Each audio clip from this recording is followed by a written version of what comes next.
And we are live. Hello, everybody, and welcome to Forever Cricket on Forever Sports. We are back with the SA20, and I'm here with Mr. Ross McClatchy. And Kalmes goes over the top, and the first ball has been bowled. Ross, how are you? Well, thanks to you, Steve. Yeah, look, we're surviving, dying in this heat wave. Could use a bit of rain up here. But that's getting a bit picky. Right, so Yeah, we for are sure. at the Wanderers. It is a JSK up against DSG. Carl Magic got the perfect start as he's cut Nandre Berger past point for first up. But more to the point, we're at the Wanderers, and Wanderers. I mean, this is literally only the Joburg Super Kings' second home game. And I mean, it's must be quite difficult for them when you go and pick a side to play half your games to the Wanderers, and then you play all these games on the coast. But now, an opportunity to play at the high veld. And surely this is now where they need to make a bit of a late charge. Definitely. I mean, if they don't get going now, and it's a good time to get going. I mean, if you do it, get a nice win at home before the break, and then they can go away and reset and come out firing after the break and ensure that they get through to the semi-finals.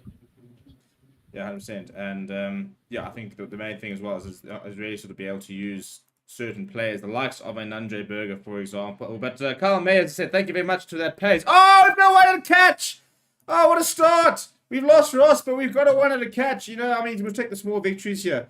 Let's see if I can pull it in Matt Young, because we got to talk about that. So while we get Ross back, not even a drop spilt. That for me is the big thing. Not even a drop spilt. I mean, look at this catch. This is sensational. Bang. Thank you very much. Oh, my word. My man should be at point. Dude, and it's a full beer he's got there. It's a full. It doesn't even look like a beer. I think that even could be like a brand or a whiskey or something. And it's not. Yeah, it looks like a whiskey and water there. That is superb. I mean, within the bucket hat. Right. Well, ladies and gentlemen, that man's just won the SA20. Yes, he absolutely has. But not a bad start, really, from SG, is it? No, Carl Mayer's enjoying pace on. It's 11 from 4.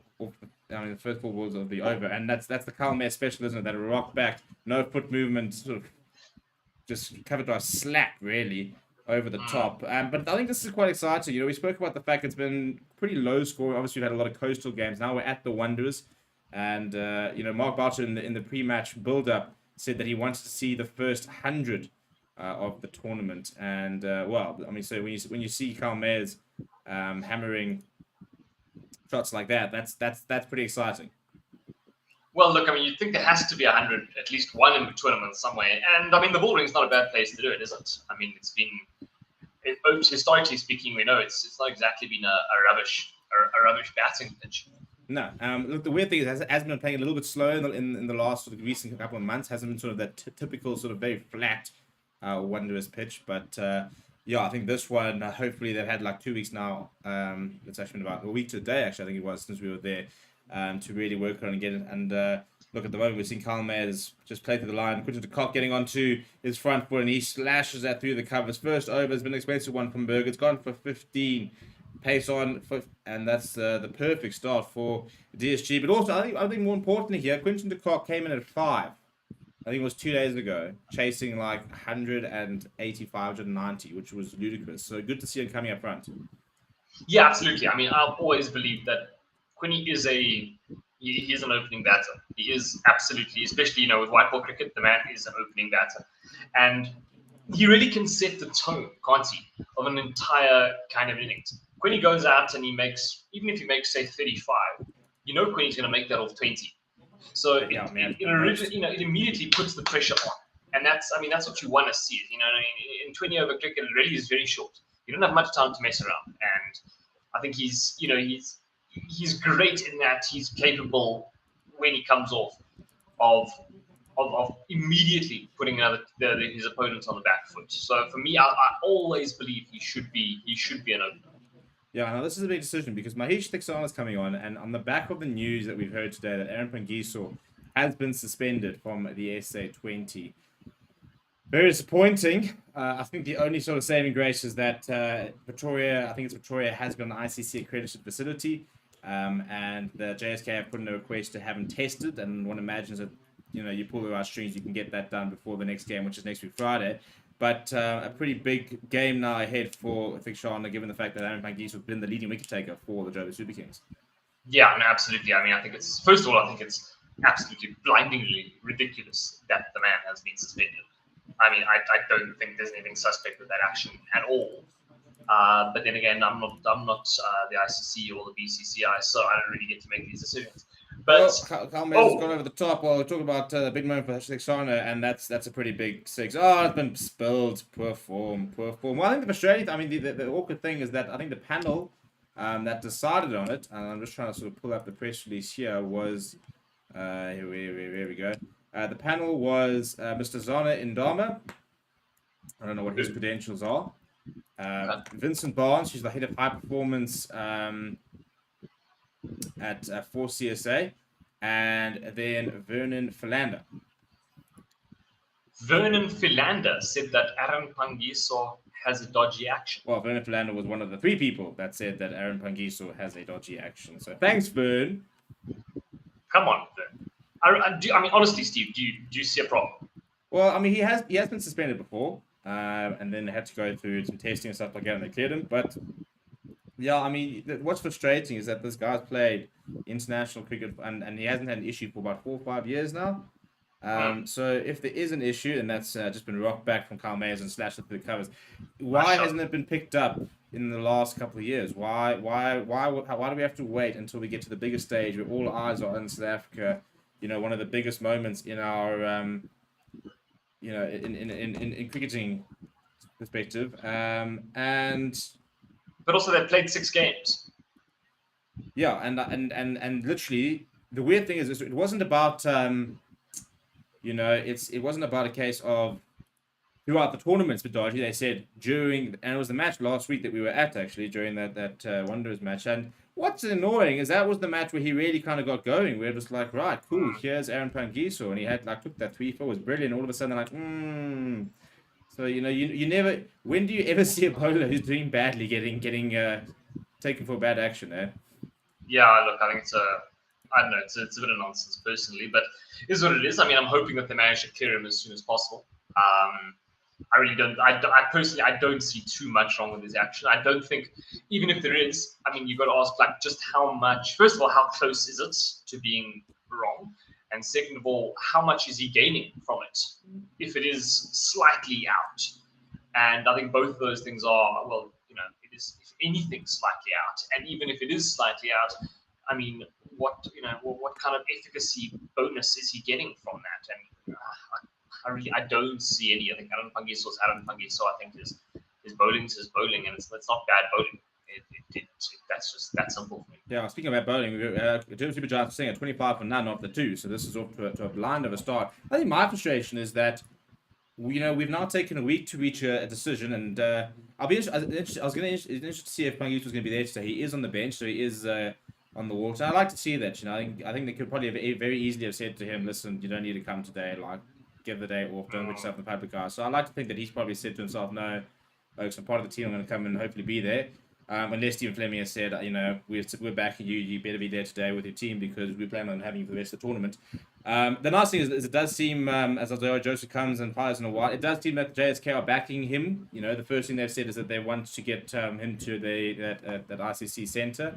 But my frustration is, instead of spending a week and then going and releasing a statement on the day, cool, he's suspended, why not have said, right, let's look at the schedule. So he's got a game. I mean, he had a game on Tuesday. It was announced, I think it was on Wednesday or Thursday, whatever. I think it was announced on Wednesday that he was in Johannesburg. He was in Pretoria where they were the testing facility. Why not say to him, okay, listen, you need to come in the morning and come and do your testing. Go and get. You think so? Go and bowl. Because I mean, he doesn't have to do much except go there and bowl. It does. It kind of. It just seems, the entire thing just seems like an inefficiently dealt with kind of situation. Maybe they honestly, I don't think they were kind of preparing for or expecting him to actually get suspended. I think it's quite a controversial thing to do in a big money tournament like this, to suspend one of the players who's just come off the free foot and bowled particularly well. I think it's that they were probably going, oh, for God's sake, he'll be fine. And then they were kind of making provisions for him to now have to go to an ICC testing center and go through this whole situation. But nonetheless, I suppose it is what it is. Here we are. Speaking of here we are you watching what's going on at this Durban Super Giants dugout? I was kind of half an eye. This is why they're not winning games. You've got Lance Klusener and John T. Rhodes, and you can see he's obviously telling some story about when they played at the stadium, and they're all laughing and reminiscing. This team is not serious. No, they don't seem serious. They do seem like they're here for the banter. They're just there for vibes.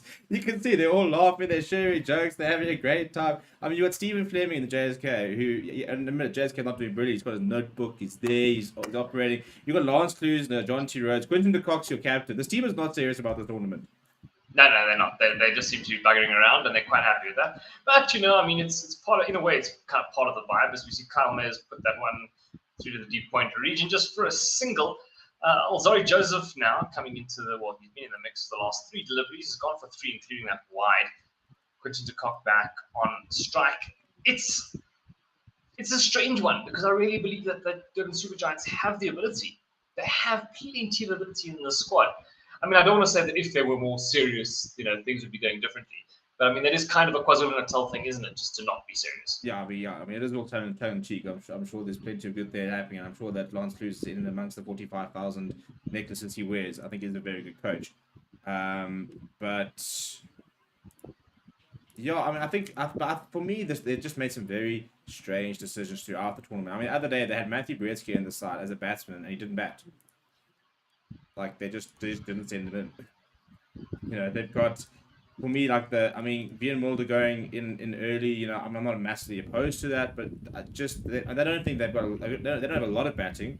I mean, for example, after these two, you go Matthew Brzezinski and Heinrich Klaassen. Those are the only 2 out-and-out batsmen. After that, you're into Vian Mulder, who's a batting all-rounder, Jason Holder, who's a batting all-rounder, Kimo Paul, Simon Harbour, Hosby, and Kesha Maros, East Topley. I mean, it's no wonder they have had some batting collapses because if they get through 3 wickets early, now I've lost Matt. This is just becoming a bit of a disaster. I'm going to see if I can bring in Ross once again.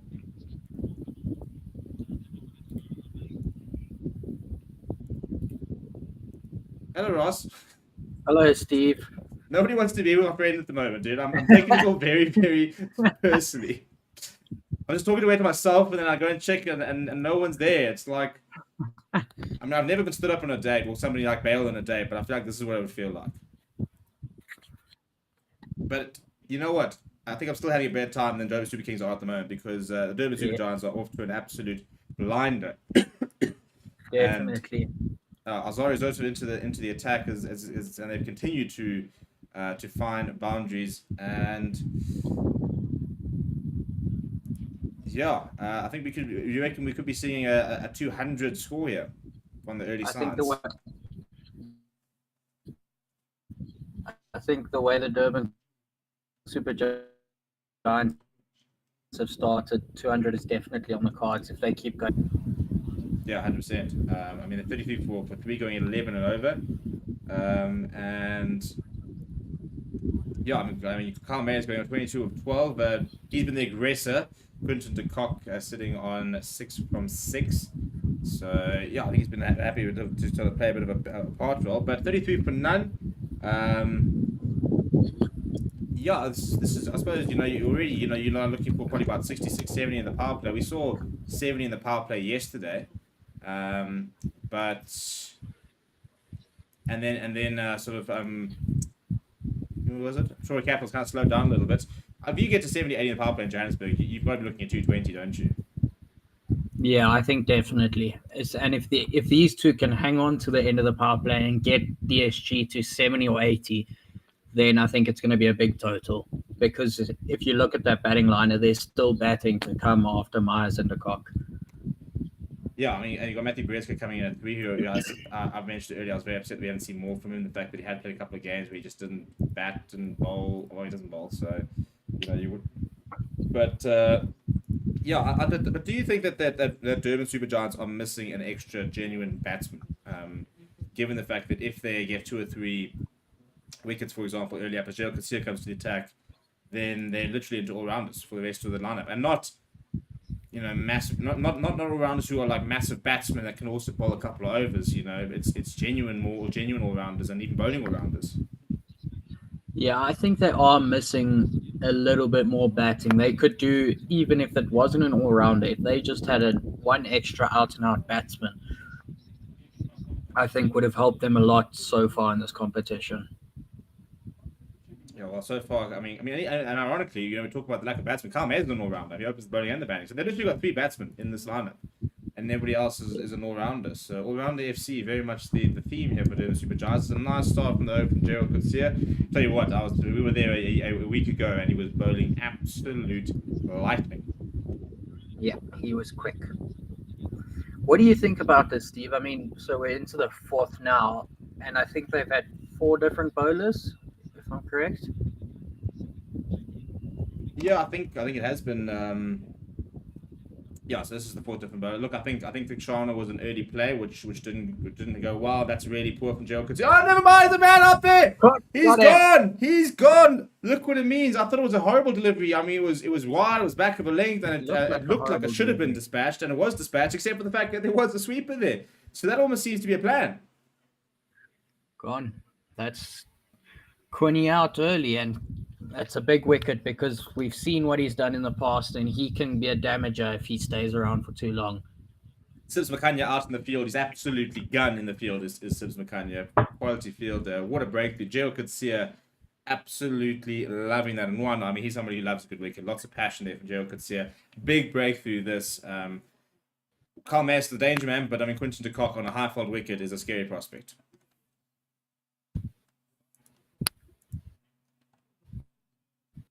Right, now interesting. So I think we'll see Matthew Brereska is coming in. Good to see. I really rate Matthew Brereska. I think he should have had a lot more chances in the tournament so far. But I suppose at this stage for Matthew Brereska, I mean, you've got Kyle Mayers on the other end, 22. Now I've lost Ross.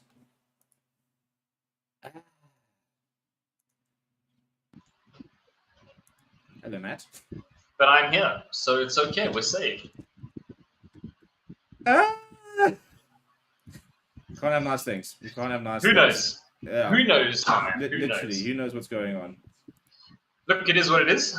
We live in a country where there are things like load shedding, and unpredictability is the order of the day. So, we take it and we move.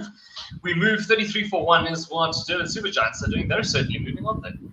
Yeah, no, 33 for 1. Thankfully, that pretty big wicket there from Gerald Coetzee, who's got a knack for finding a breakthrough. And a lot of Dale staying in Gerald Coetzee in terms of the passion. That every single time, every wicket's an event. Aggressive bowler. It's got a lot of pace about him. I mean, not know what he's saying. He's the next Dale Steyn, but I just really like to see a fired up, aggressive. Because even under North here, he's an aggressive with his bowling style, with the way he bowls and the deliveries he bowls.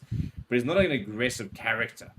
No, not really. No, he's very much brandy and coke sit around the campfire. Very relaxed, chilled. Whereas Gerald Coetzee is in your face. He's confrontational.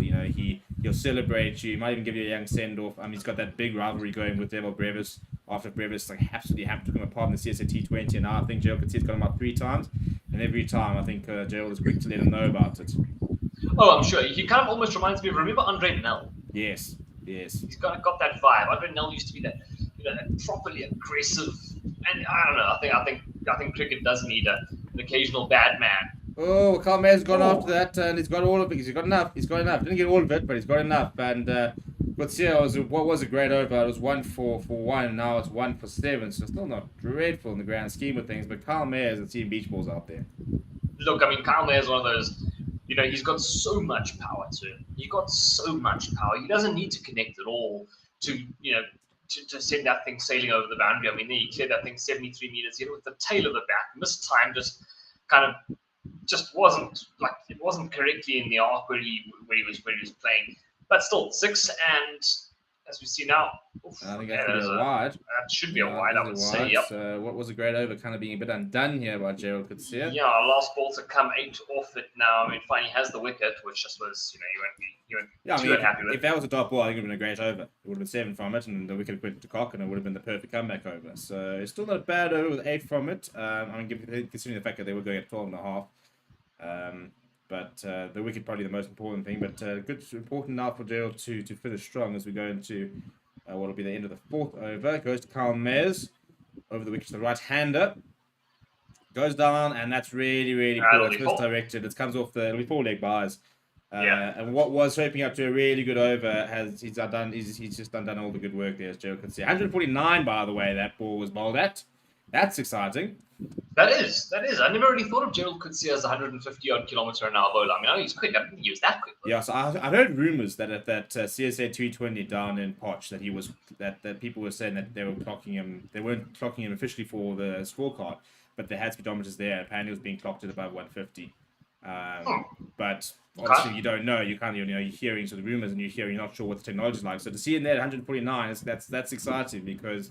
And I think that's also why they thought about taking him to Australia in the Test series, because I think they said they're thinking this is a guy who's got the pace. If we can, and I think Nokia, to be fair as well, when he came through, was also very raw, had raw pace, but didn't have the skills necessarily, and it took him about a year or two.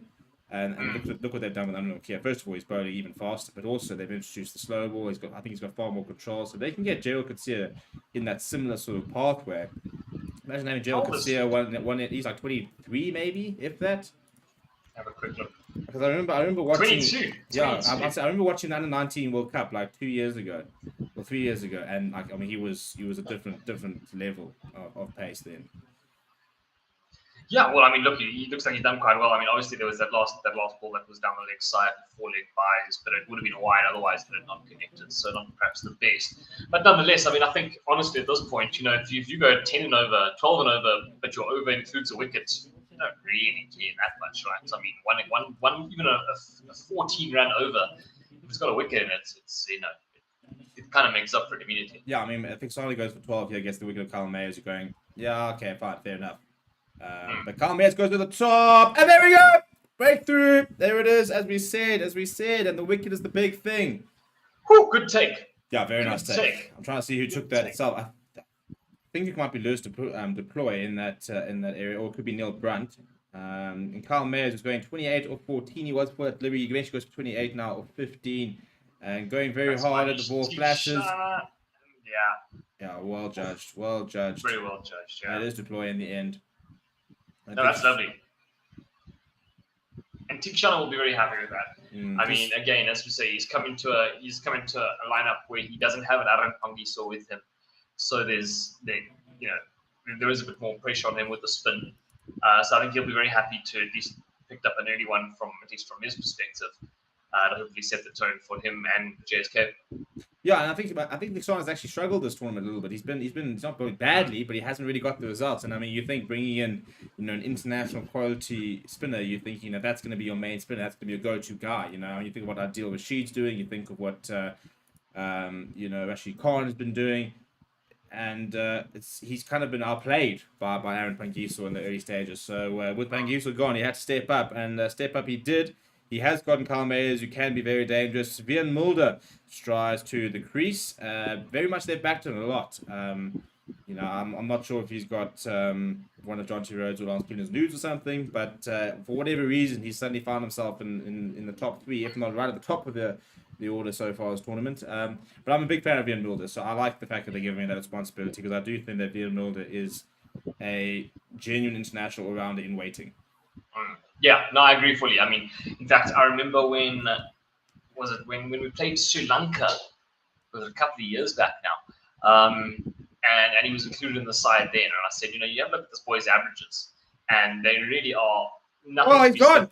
He's gone. That will do his average somehow, won't it? Yes, and the Frame Sports commentary team strikes again. It just strikes again, because we've just talked about it. Maheesh Theekshana has managed to get one comeback across, and it's gone straight through the gate. I think he's bowled middle stumps here as he trudges. Well, he does trudge as well. I've noticed. I don't know if he's got heavy boots or something, but he's got a weird sort of walk. Oh my, that's turned a lot. I don't think he expected that. I mean, he's trying to hit that through the line, and look how this just comes back. Pitches well outside and comes back and literally crashes onto the middle of orphan middle. That's an absolute jaffer.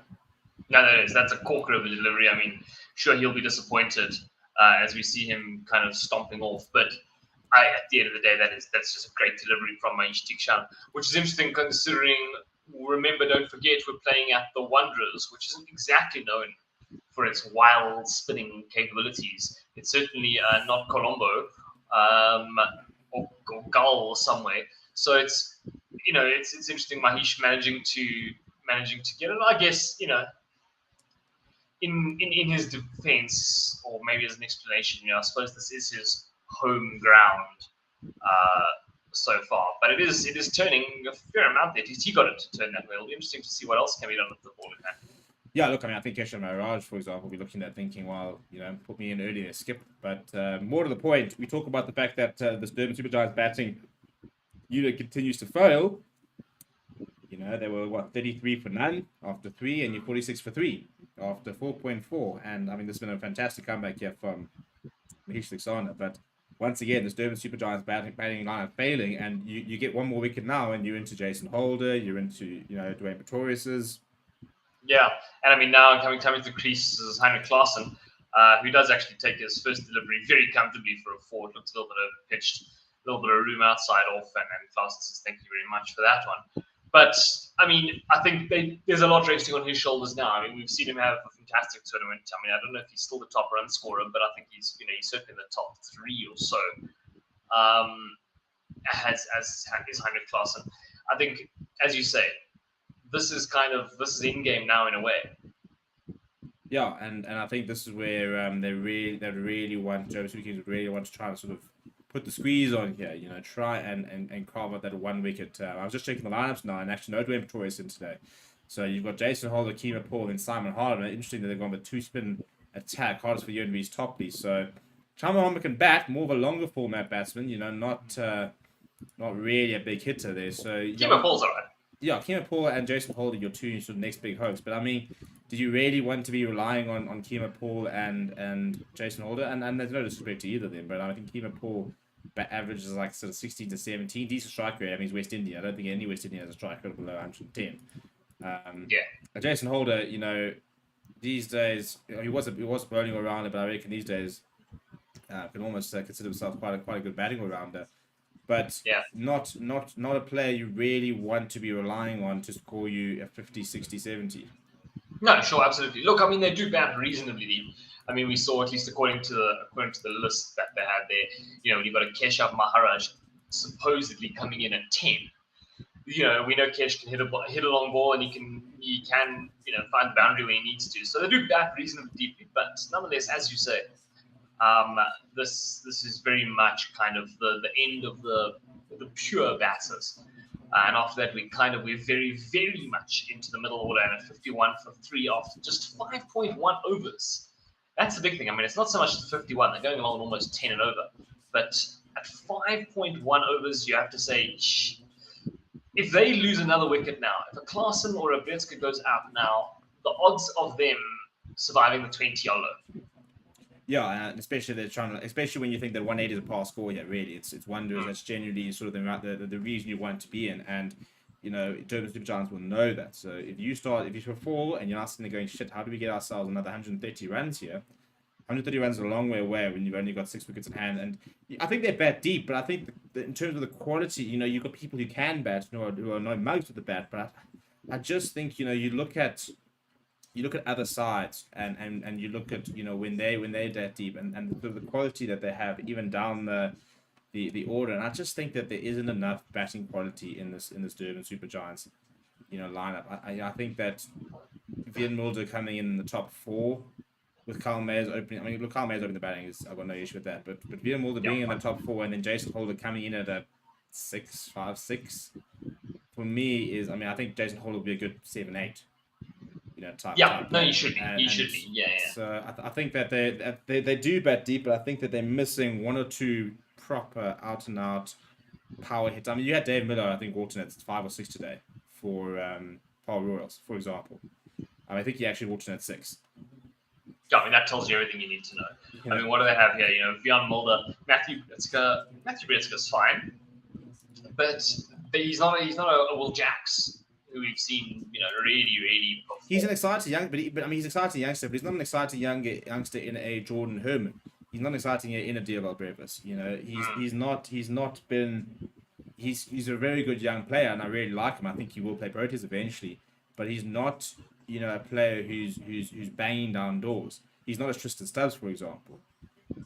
So I mean, do you think maybe there's any chance, when they look at that? I mean, how much of this maybe can we attribute Durban Super Giants plan to kind of be, to renew contracts for the upcoming tournaments. I mean, I look at it though, and I don't see that many youngsters. Yeah, I don't. It's just a strange squad. I didn't like. I must admit, I didn't really like their squad when they selected. I looked at it and went, Quinton de Kock is a match winner, so he comes off, and you've always got a chance. But Johnson Charles, for example, not having Johnson Charles, I think it's been a big blow for them.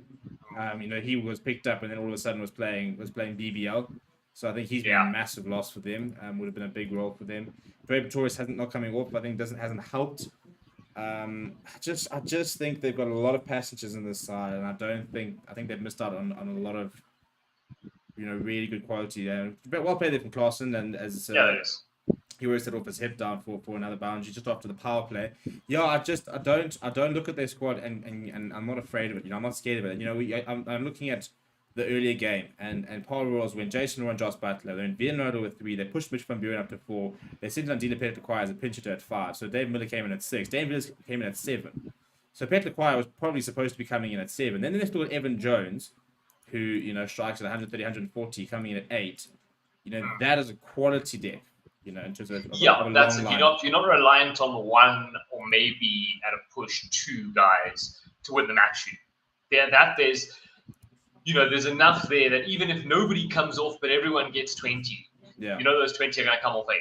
And there are match winners down that order. I think Kesha Maharaj is a wonderful batsman, but I think he's one of those batsmen that can give you an extra 20, 30 runs if you're lucky. But he's not in a not Dave Miller. No, he's not gonna win your match at the end. He's not, for example, like your Andre Russells. That sort of West Indian all rounders, your Darren Sammy, that used to be able to come in the end and they could bludgeon properly. He's not really in that mold. But anyway, in the power play, Mario Shepherd comes into ball and Matthew Bretzky gets off strike immediately. He goes to 4 class, 10 of 7, seeing it a bit better. Look, the run rate's fine, 9.41, and they'll be very happy with that. They're going along quite nicely. But I think the 3 wickets in hand, given the fact that I don't think they bat as well, they do bat deep, but I just don't think they've got as much quality as they need. I think I think they could be in trouble. Yeah. I think they are. Yes, I think it's as you say. 3 wickets doesn't necessarily look too bad if you're just looking at it on paper without looking at the lineups. But the problem is, and we keep using Keshav Maharaj as an example because he's somebody who's a capable batter but not a match-winning batter. And I think if we go down this, who's to come in next? Jason Holder. Well, Jason Holder's another one. Sure, fine. He might go along. He might smack up 30 or 12 or something, once every now and then. But again, we're talking all rounders here. We're not talking enough pure batting. And so much reliance on Quinton de Kock, on young Matthew Bretzky, on Kyle Mayers, also Heinrich Klaassen. Is that another one? I don't know what. Another one? I think the umpire is trying to work out what he's appealing for. I think Ferreira's taken it behind the stumps. Shepherd, I think, was actually asked for the LBW. I think it's a bit high for an LBW.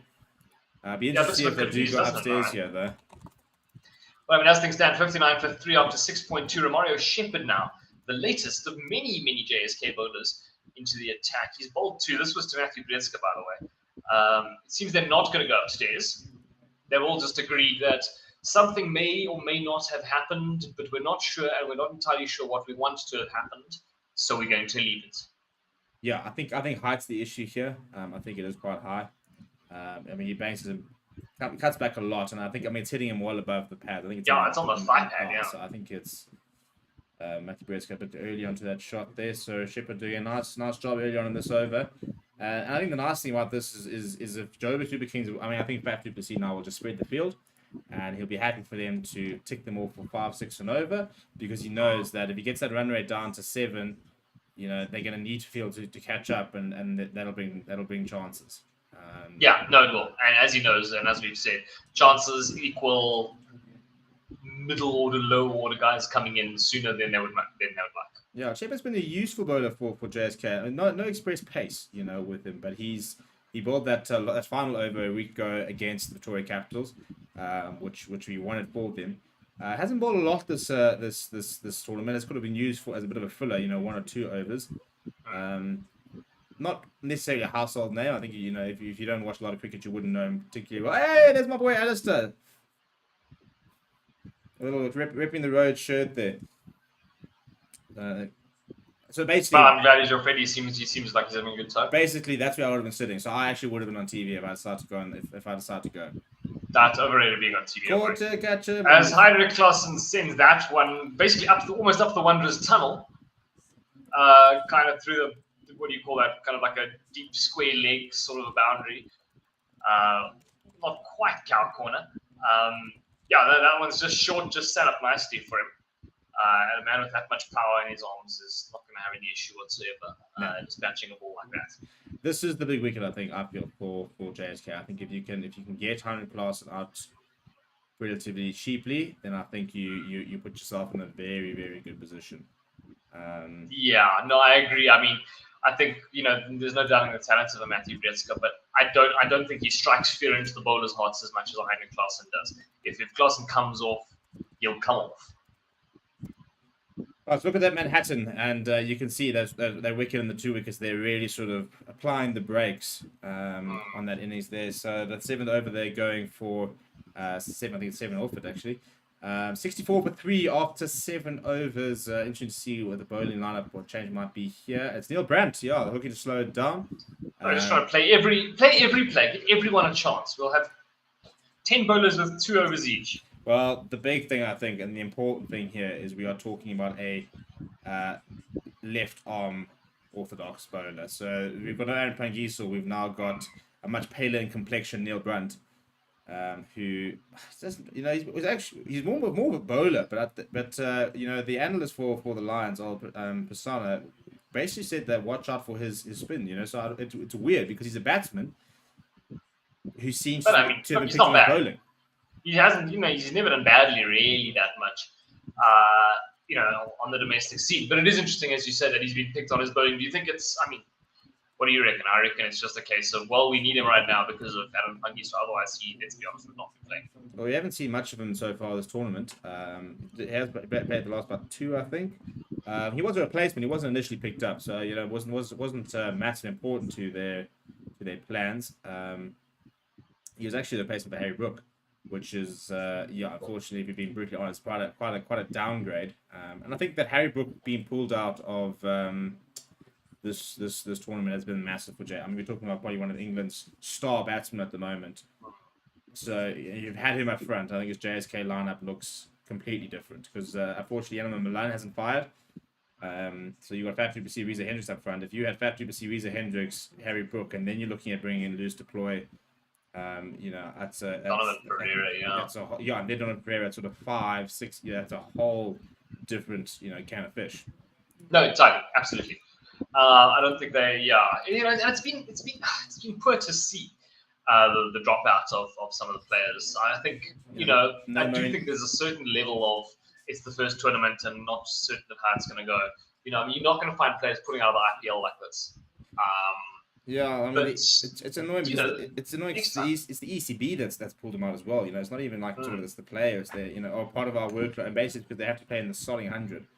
That's it. That's what I mean. They wouldn't show that much disrespect to the IPL. No, because I think the players would tell them point blank, "You will not pull me out."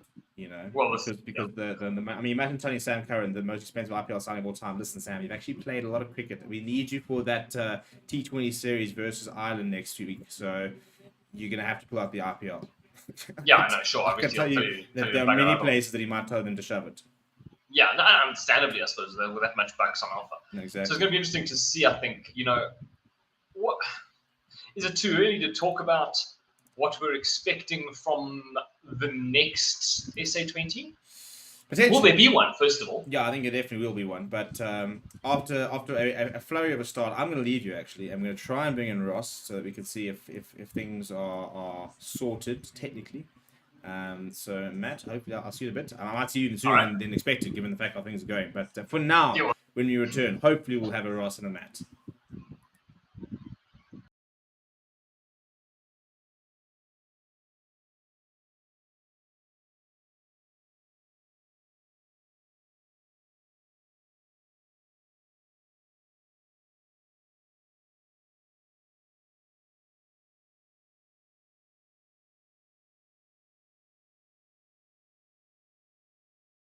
You're good. Cool. Welcome back. It looks like we have a Ross here finally, after just what you'd call a minor technical difficulty. As things stand, now we just passed the 8th over. After 8 overs, there were 70 for the loss of 3 with Durban Super Giants. Ross, what have you made of it so far? I mean, DSG were going along really nicely, and then the fall of the 2 wickets in the same over, I think, definitely put a halt on what was looking like a very, very big score. Still a long way to go, and I think they can still get it up there if these two stick around for a bit longer. But I think a couple of overs ago, JSK were looking in a lot of trouble, and now the games I think is very fair. Yeah, it does kind of have that delicately poised feel to it. Yeah. I mean, 71 for 3. You got Heinrich Klaassen at the crease, 17 off 12. He feels a bit settled. Also having faced 12, there's Matthew Bretzka alongside him. He's on 10. Also on strike now as he has a flash at it. Kind of pushed that one through the onside. There is a man in deep to cover it, so they'll just take the single. 11 off 13. The run rate's 8.5. Now, I'm not sure how much you kind of watched from the build-up and had a look at the track, but I mean, as a Wanderers track overall, you know, you kind of want to say that you want to be getting 180 odd at least. Yeah, I think a decent competitive score is 180, and if you do nicely, just above 180, I think is a good score that you would want to go into the break with. I think anything less than 180, you might find yourselves a little bit upset with it, especially after the start that DSG got. Yeah, I mean, if you have a look back then, just as a quick recap, Kyle Mayers really was the man to go out of the gates nicely. 28 or 15, striking at 186. He hit two fours and 3 sixes in those 15 balls, really dealing in boundaries mostly there. Yeah.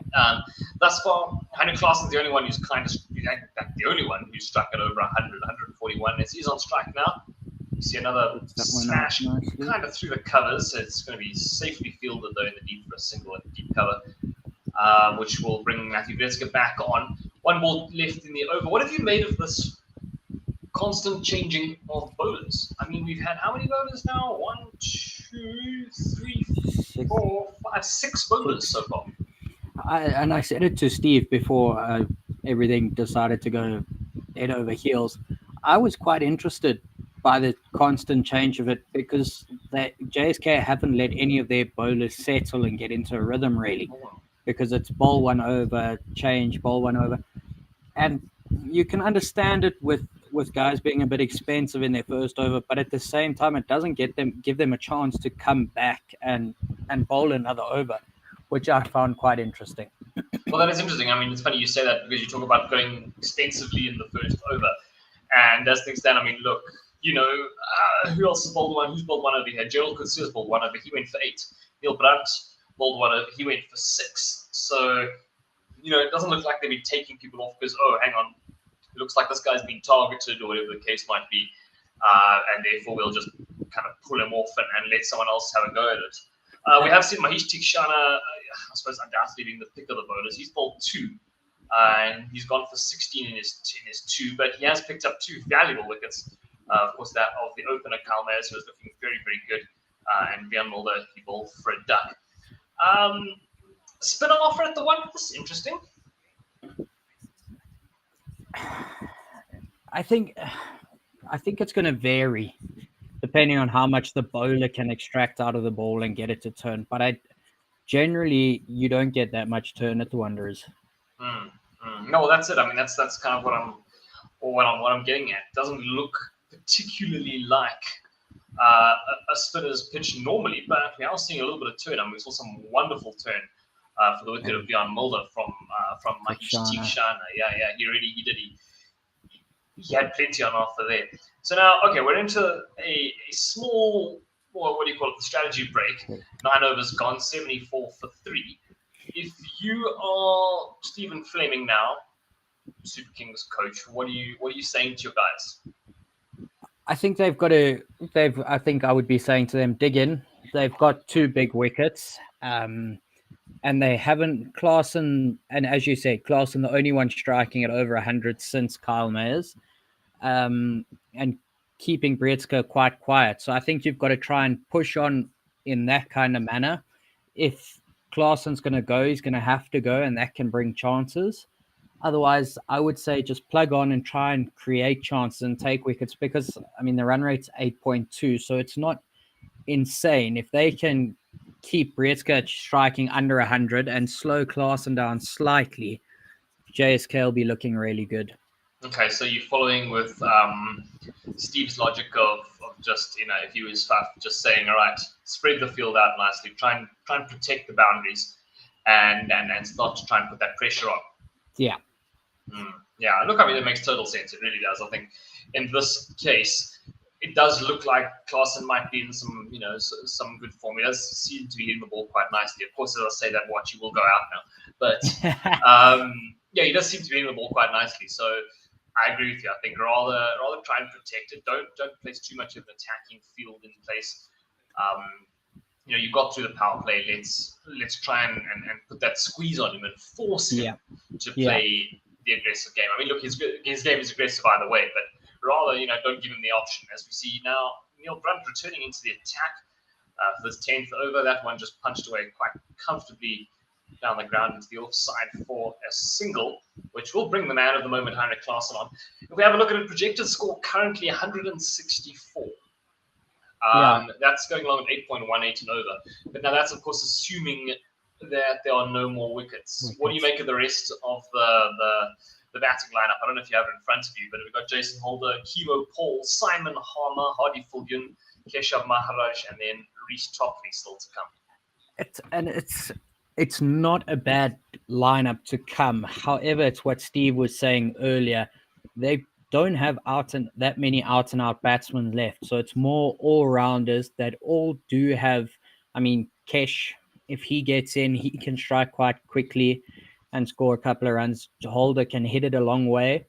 So I don't think if DSG were to lose another wicket, it wouldn't be the end of the world, but I don't think it would be ideal. I think they'll be looking to keep Brietzke and Klaasen at the crease for as long as they can. So you think they lose one more wicket now? Do they make that 164? As we see a pretty powerful hit down the ground. That will be, in fact, just puncturing the gap in the field there. So Heinrich Klaasen goes for the first boundary of the over. 3 singles, and then now a 4 to kind of ruin Neil Brandt's over, especially after his first one that went for 6. Yeah, so like I was saying, do you think if a Klaasen goes out now, if a Brietzke goes out now, is the 164 still on, or are they going to start to worry about that? I think it is still on, but they are going to need the other batsmen to perform. So as much as it can still be on, it can just as easily drop down a little bit. But I do think they'll get to 160 odd. I mean, 160 odd with an opposing team that sees Riza Hendricks, Faf, Neil Brandt, Lewis du Plessis, Sibonelo Makanya, of course, the big hitting Donovan Ferreira, Romario Shepherd. There's Nandre Berger, Gerald Kutsia, Alzari Josephs, and then Theekshana. Is 164 enough to defend against what has kind of been a bit of an inconsistent Joburg Super Kings lineup with the bats in hand? We know what Riza Hendricks can do. I mean, he wasn't in the top 10 of the ICC rankings last year for nothing. And I mean, if just those two get going, I think 160 odd will be in jeopardy. Yeah, no, look, probably. I think it is the end of the 10th, by the way. 82 for the last of 3. Heinrich Klaasen there, undefeated on 24 of 18 alongside him. Matthew Brietzke standing firm, faced 16 deliveries for his 14 runs so far. I'm looking at the log right now, and I'm saying it's an interesting one because as we just watch a ball there. No, that one just patted out by Klaasen. If they win here, and say they win and they get a bonus point, that puts them equal on points. They're tied second on the log. Yeah, JSK. I mean, that's kind of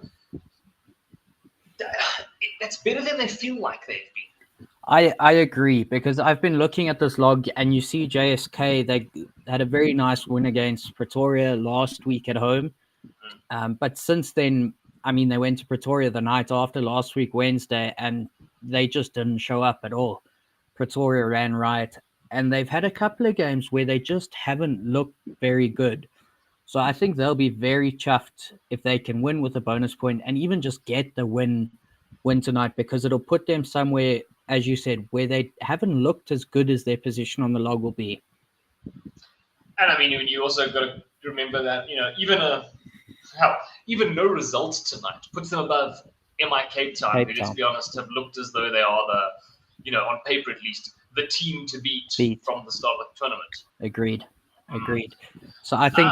Yeah, carry on. So I think with a win tonight, it'll be big, especially going into the break, because they can sit there and reflect at their position, which is positive when the games resume, but also reflect on what they can improve on to ensure they get themselves into a semi-final berth. Yeah, no, sure. I mean, look, I think it's, this, the nice thing about this tournament is it kind of has been pretty wide open throughout the majority of it. I think it's, it's a great thing, I think, for the fans, for the tournament as a whole, the health of the tournament, as we see that one just flicked away for 4. Flicked away for 4 Heinrich Class, and they're looking good with that one. I mean, it was a bit on his pads. It was not what you call best delivery, I think. No. If we have a look here. Yeah, I mean, it was, you could even say maybe a dragged tad down over a little pitch. bit. Yeah, he just dragged it down and just not really kind of offering anything. And a batter of Heinrich Class's quality is not going to say no. I mean, look, he didn't really get that one out of the middle. There was a bit of a thick inside edge. But again, what I like to see there is if you go at it, you go at it hard. Yeah, and I mean, it's the Wanderers up at altitude, you can hit a long ball, as we see the next one going. That one not so much. Also, kind of dragged it down a little bit. Similar sort of delivery, but this time just punched away. What was I going to ask you? Aaron Pangiso, yes. What have you made of it? I actually spoke to a couple of guys over the weekend, and I was very surprised that he got banned. I didn't think he would get banned, because if you watch his action, I think you can go as far as to say as it's borderline, but it doesn't look like a chuck. And so I was quite surprised to hear the news that he had been banned. But I mean, as we see another ball, that one just safely padded out there by Matthew Jeska. The end of the 11th over 89 for the loss of 3. The run rate now 8.09. So it is dropping dramatically quickly towards that 8 runs and over. Going back to Aaron Pangiso, I want to say, so, all right, let's say it's on the line, and let's say he's a smidge over the line. With the bowler of his kind of I want to say, what he's got in the locker, do you think he's getting any unfair benefit out of it?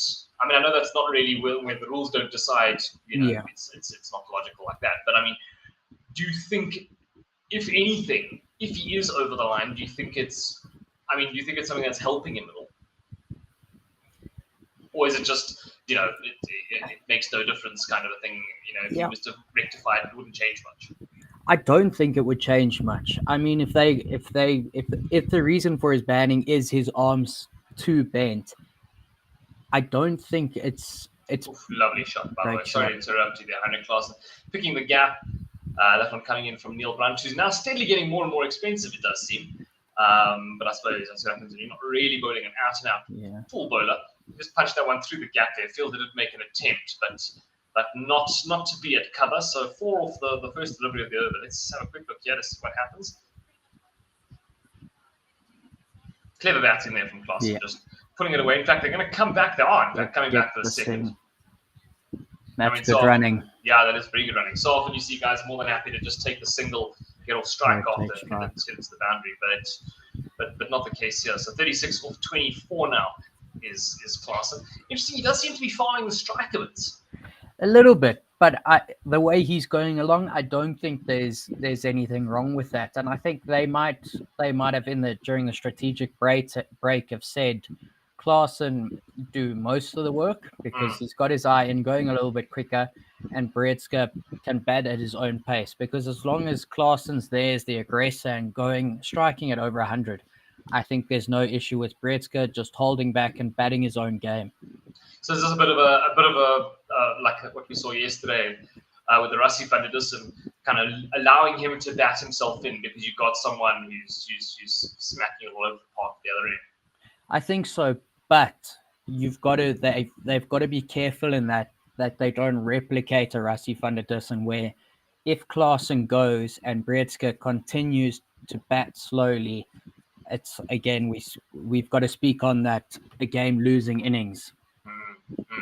Yeah, I mean it's interesting. I mean, as we see now, Breedska does go. Breedska. He kind of just stepped in there, hit that one inside out, did a bit of a double step, kind of marching down the crease a tad, and he managed to get hold of that one quite nicely. Yeah, got to the pitch of it and clears it out over the top. Yeah, not really a dangerous shot in the end. I mean, there was no one out there catching. So, it was, I think even if he Pick the didn't, he probably didn't get it entirely, No. but he did pick that gap quite nicely. It's going to be interesting to see now. Has he decided now he's no longer being the Faf du Plessis? I mean, the Rassie van der Dussen after 19 balls. Yeah, so we've got it'll be interesting to see now, as you said, has he now decided he's in and he can now go as well, in which case there we can already see that run rate at 8.58 now is picking up from 8.08 in 2 overs odd. So have they got to a point where they're both comfortable, and are they both going to go now and try and score as quickly as possible? Well, to find out, there is a man called Stephen, who I'm sure viewers of this channel know very, very well. He will be the next man to take you through it. So from my side, we'll be back with you shortly. See you in a bit.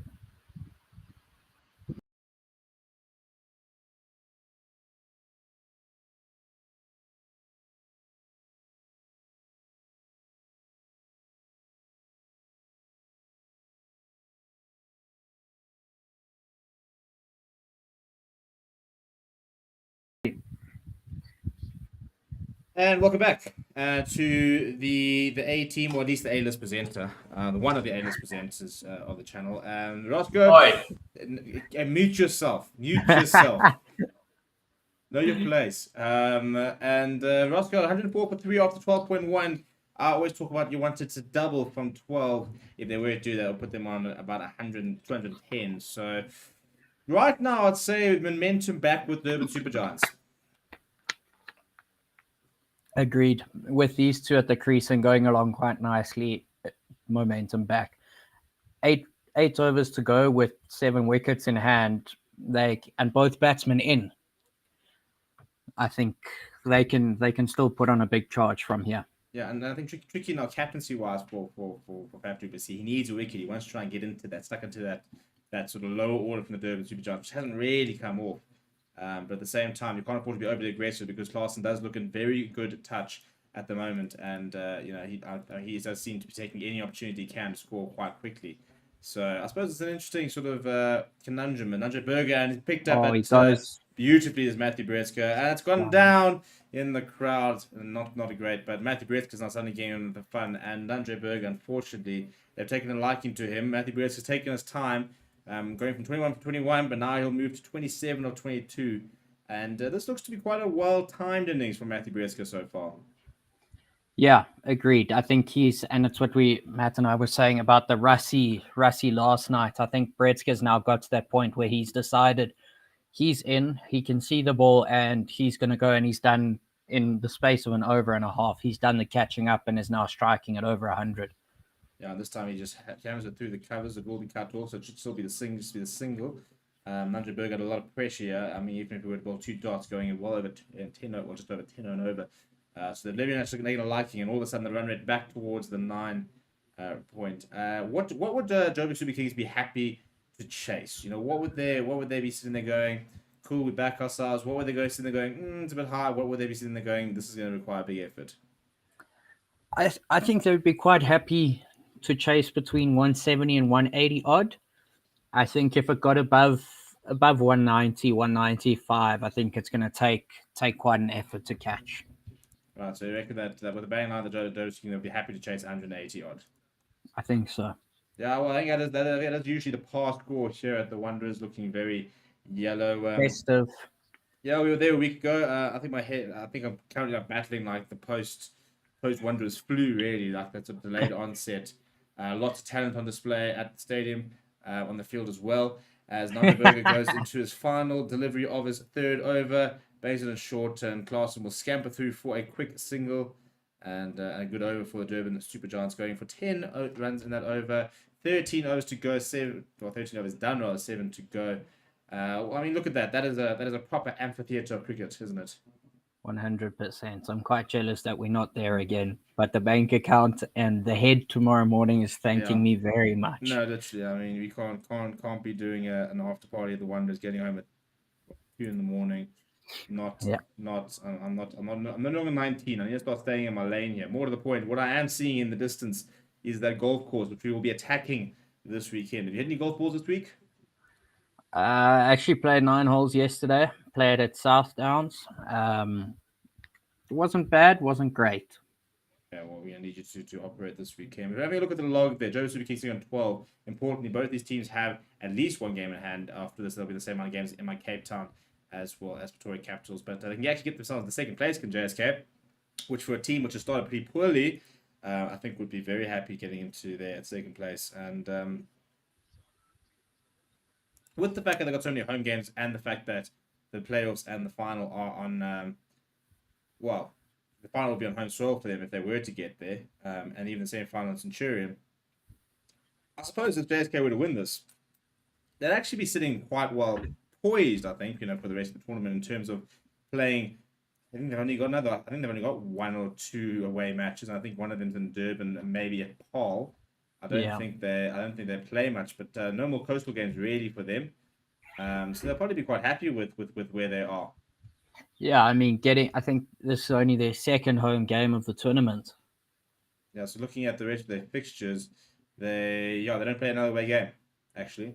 It's Durban Super Giants. Then next week they're Power Rolls at the Wanderers, Sunrise Eastern Cape at the Wanderers, and then Cape Town at the Wanderers. And hoping to get to a couple of those games, which would be quite cool. But yeah, so I think if they can get to grips with making Wanderers a bit of a fortress, they could very much go all the way.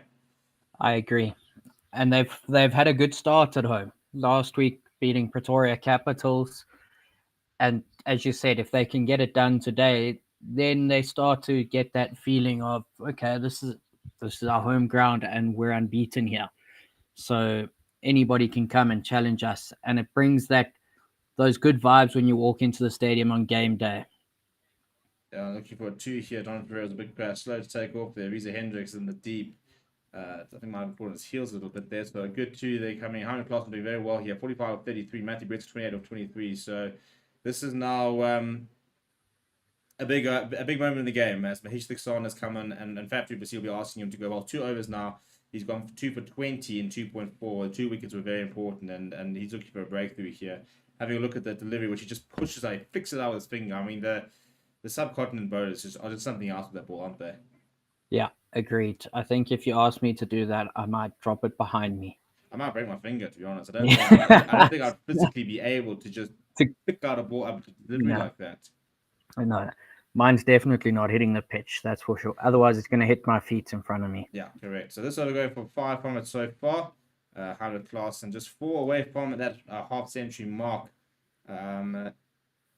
Current partner 72 of 55, and a really good rebuild from the Durban Super Giants. And this would be the perfect time for Johannesburg Super Kings to try and get a breakthrough. But Klaasen very happy to just hit that out, take the single, get on strike for the next over. 120 for 3 after 14. And not a bad comeback from Maheesh following his first over. I mean, you saw Carl Mayers and Quinton go after Maheesh in his first over, and to have got 2 wickets for 23 after 3, it's not a bad comeback from him. No, 100%. I think that second over could still well be a turning point in the game. I think he applied the brakes, and whilst they've rebuilt well, 2 quick wickets here from anybody else would suddenly put the back. And I think you'd sit there and look at the fact that to have gotten Carl Mayers, to have gotten Vian Mulder, were 2 big batsmen. Because Vian Mulder, for example, I think it was a couple of days ago they had that big chase, and he was the only batsman that really looked like he and Vian Mulder batting on the Wanderers. This is where he plays all his cricket with no other conditions. So I think that was a big wicket to get. Wicket. Agreed. But yeah, a partnership of 74 56 has been really good. A strike rate of 132 between these two, so they've played the situation to a T.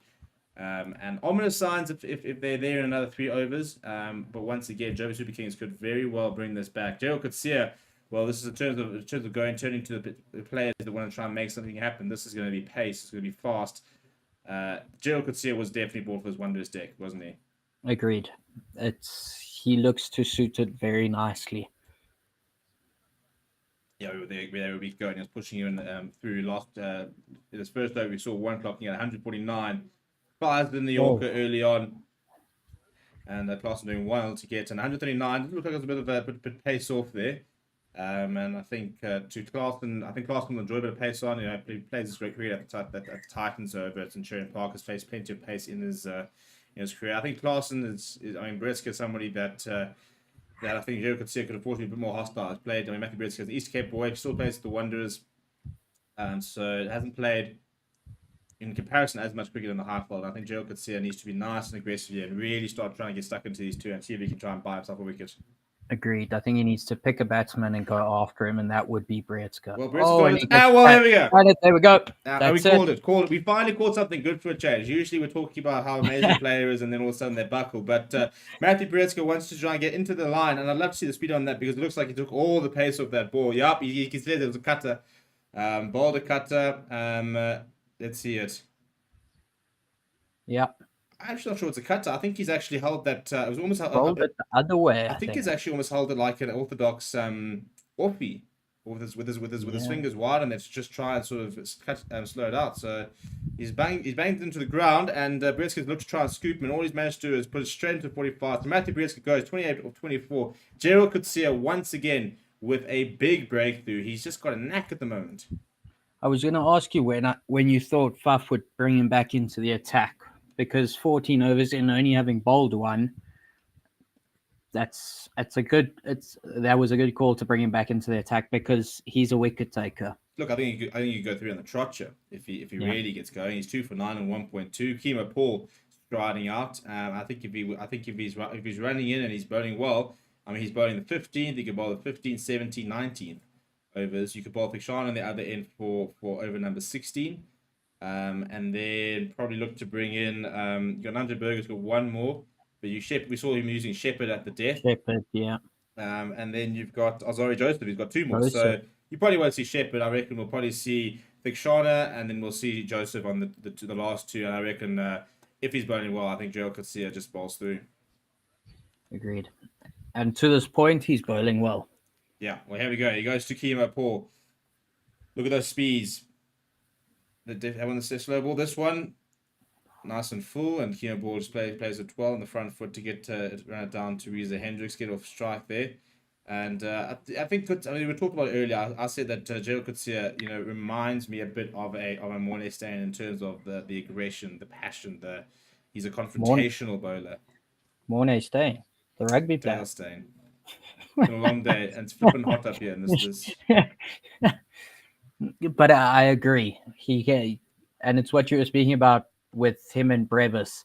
He'll pick a fight with you, and this is not a great ball there. But yeah, he'll pick a fight with you, and he'll bowl aggressively and make you feel a bit uncomfortable at the crease. Well, there we go. 100 plus and bring up his 50. It's come off, I think it's 37 deliveries in the end. It's a really, really important knock in the grand scheme of things. I think the important thing for him is to take this as deep as possible as well, personally, after losing his partner. So 123 for 4, 100 class of 50 or 37. He is the big man. I think all the hopes of Durban Super Giants currently resting on his shoulders at the moment. If he were to go, I think they'd be back in quite a lot of trouble. But at the moment, the game very interestingly poised with the fact that we've got Coetzee, who's fires into Paul, who once gets away for a single, so they're really struggling to get away from getting Coetzee away as the run rate starts to drop a little bit. But I think we're in for a very interesting final 5 overs. We've got a set batsman and a new batsman. Faf's got his 3 best bowlers still that he can bowl, consecutively. This is shaping up to quite a nice little finish, isn't it? Agreed. And if Klaasen goes now, what do you see Durban Super Giants getting to? I think if Klaasen goes out, I think they'll probably be happy with anything around the 160 margin, to be honest. Maybe 170 at a push. Yeah. I think that if Alzari Joseph's hitting his straps, if Gerald Coetzee is hitting his straps, I think they're difficult to get away. Right now, Klaasen's been in and he still has, and Gerald Coetzee has not really been taken apart yet. He's gone for 12. He's going at 6 and over if he gets this through for a dot ball. Yeah. Bowls a slow ball, wide Yorker. It's executed to perfection. They're looking for the second, but they won't come. So, Gerald Coetzee's going for 6.5 and over. This is a really good spell for me. You can see 111 kilometers per hour that ball was bowled at. Then he's bowled one at 149. So, yeah, I think pressure on Klaasen now because he needs to go at some stage, but you don't want to go too early. When do you think he does go? I think he goes from halfway through the 16th. 3 overs, 3.5 overs is a lot of time for a guy. When he gets going, he can hit it a long way. and can score quickly. So I think if he goes from 3.5 overs left, because if he goes and he sees out one of them before losing his wicket, there's only 2 left. So I think 16 and a half overs. Right, I think Shana comes in, so probably try and get through this over. Whilst he was expensive in the first, he's been really good since then. Yeah. And I think if Maheesh Theekshana, if he can get through with this over with less than sort of even 8, I think it will build a lot of pressure for Gerald Coetzee to come ramping in from the other end and bowl with the Heinrich Klaasen that's going to want to go after him. But having said that, though, Heinrich Klaasen does play spin very well, so it will be interesting to see if he does potentially maybe go after him actually. But here, Paul and strike. There we go. Project score 166 at the current rate. That's a great delivery. Oh, well bowled. Very nicely bowled. Yeah, just fires in there. I'll be interested to see the speed on that. I think it was a bit quicker there and very full length there. The Karen ball, as I talked about, he just sort of picks that finger and just create that little doubt. How much do you think Joburg Super Kings are missing Pangiso tonight? Oh, I don't think he's gone. I think it's gonna be close. I think the question is, has his foot left the ground? It's good glove work for Donovan Ferreira. I think that's going to be close. Yeah, I think they have. I mean, I don't think Neil Brandt bowled badly necessarily. I mean, if you look at his stats, he bowled 3 overs, number 28. I mean, economy of 9.3 wasn't at the best. I think that the problem was that Neil Brandt is more of a bowler who ties up an end, ideally, and he didn't really do that. Whereas Pangiso is a strike bowler. He has been a strike bowler this tournament. So we're looking over here. It's good glove work from Donovan Ferreira. The question is only here: is does he lift his leg? Because if his foot doesn't leave the ground, I think he's always in. Ferreira's pretty convinced though. Although keepers always aren't. So these actually out there. He needs to get back. It's on the line. Is there something behind? I'll tell you what. I wouldn't like to be the TV umpire in this situation. I'll be interested to see if they've got a stump cam actually, because I think it'll be interesting to see what it would look like front on. See that angle. So he's out. His foot is like there, and then it sort of comes back. I mean, it could maybe be a bit of a from that angle. Is there anything behind it though? Looks almost like that dark patch is just slightly behind. This is a difficult one. As I said, if you had a stump mark where you could see the foot there, I'd be very interested to see what it would look like. I don't think there's anything behind that line. See, you're asking if there are any other angles. This is a big moment in the game. Yeah. I think it would be a harsh decision because there's nothing conclusive. Yeah.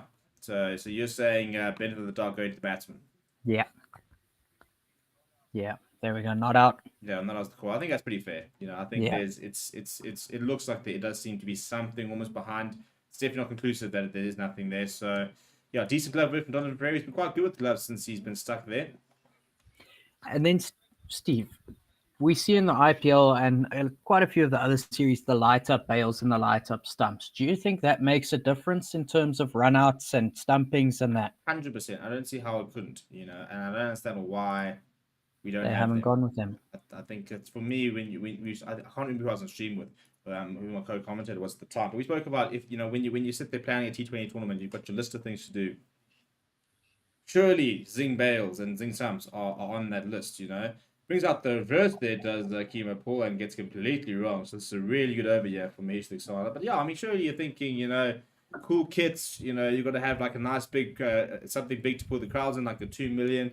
Good DJs, good stadium music, lots of merch being handed out, but surely light up stumps and bail. I mean, the kids love them. I do think it helps with run-out decisions. I don't understand why they're not there.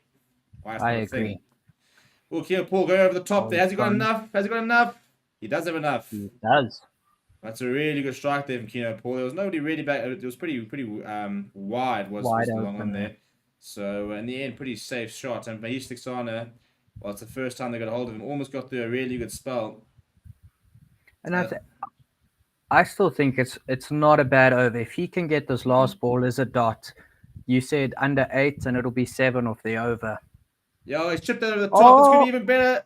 Yeah, that's perfect over. And That's a there's a wicket. great over. Chemo Paul after one big lofted shot over the top for 6 fours, and Maheesh Theekshana will finish 3 for 30 in that 4 over spell, and that's really, really good stuff from Theekshana. Yep. He's done a good job there. Yeah, he's filled in for Pangiso nicely. He'll end up with an economy of about 7.6, I think it will be in the end, or 7.5 maybe. But the 3 wickets are the more important thing. And Roscoe, I'm going to let you go. We will see you for the start of the second innings. I'm sure you got some chicken or rice, something to get to go and visit. So we'll see you in a little bit. Everybody else will be back in just a bit, and we'll be back with Matt and myself.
Right, welcome back, and I've got the young patriot on with me for the final few overs there, sporting his Red Bull South African cap. I've got KTM there, and Jason Holder has strode to the crease. He'll join 100 class, 132 for 5 after 16.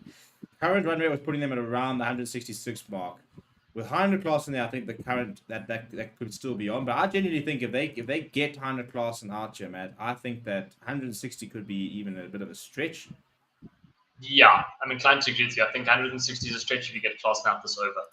I think if you don't, I still rate Jason Holder. I really do rate Jason Holder. I think he's an excellent cricketer overall. So I think if he stays in and Klaasen goes out, maybe 160. I mean, we see there Klaasen not really having any issue rotating the strike and willing to give the former West Indian captain his first delivery. For me, I think if Klaasen stays, you're probably looking at about 175. Would be, I guess, what they'd be hoping for. It does depend. Maheesh Theekshana has bowled out his 4 overs. He's been very economical at 7.5 and over. Still 2 to come for Gerald Coetzee. He's only gone for 13. Romano Shepherd's only gone for 11. So there have been some economical bonus, but it does remain to be seen, I suppose. We'll have a look Good bowling there. and how it goes. Yeah, I mean, that's excellent bowling. Yeah, I mentioned here that they did go with Shepherd. They've still got 2 overs from Azari Joseph as well.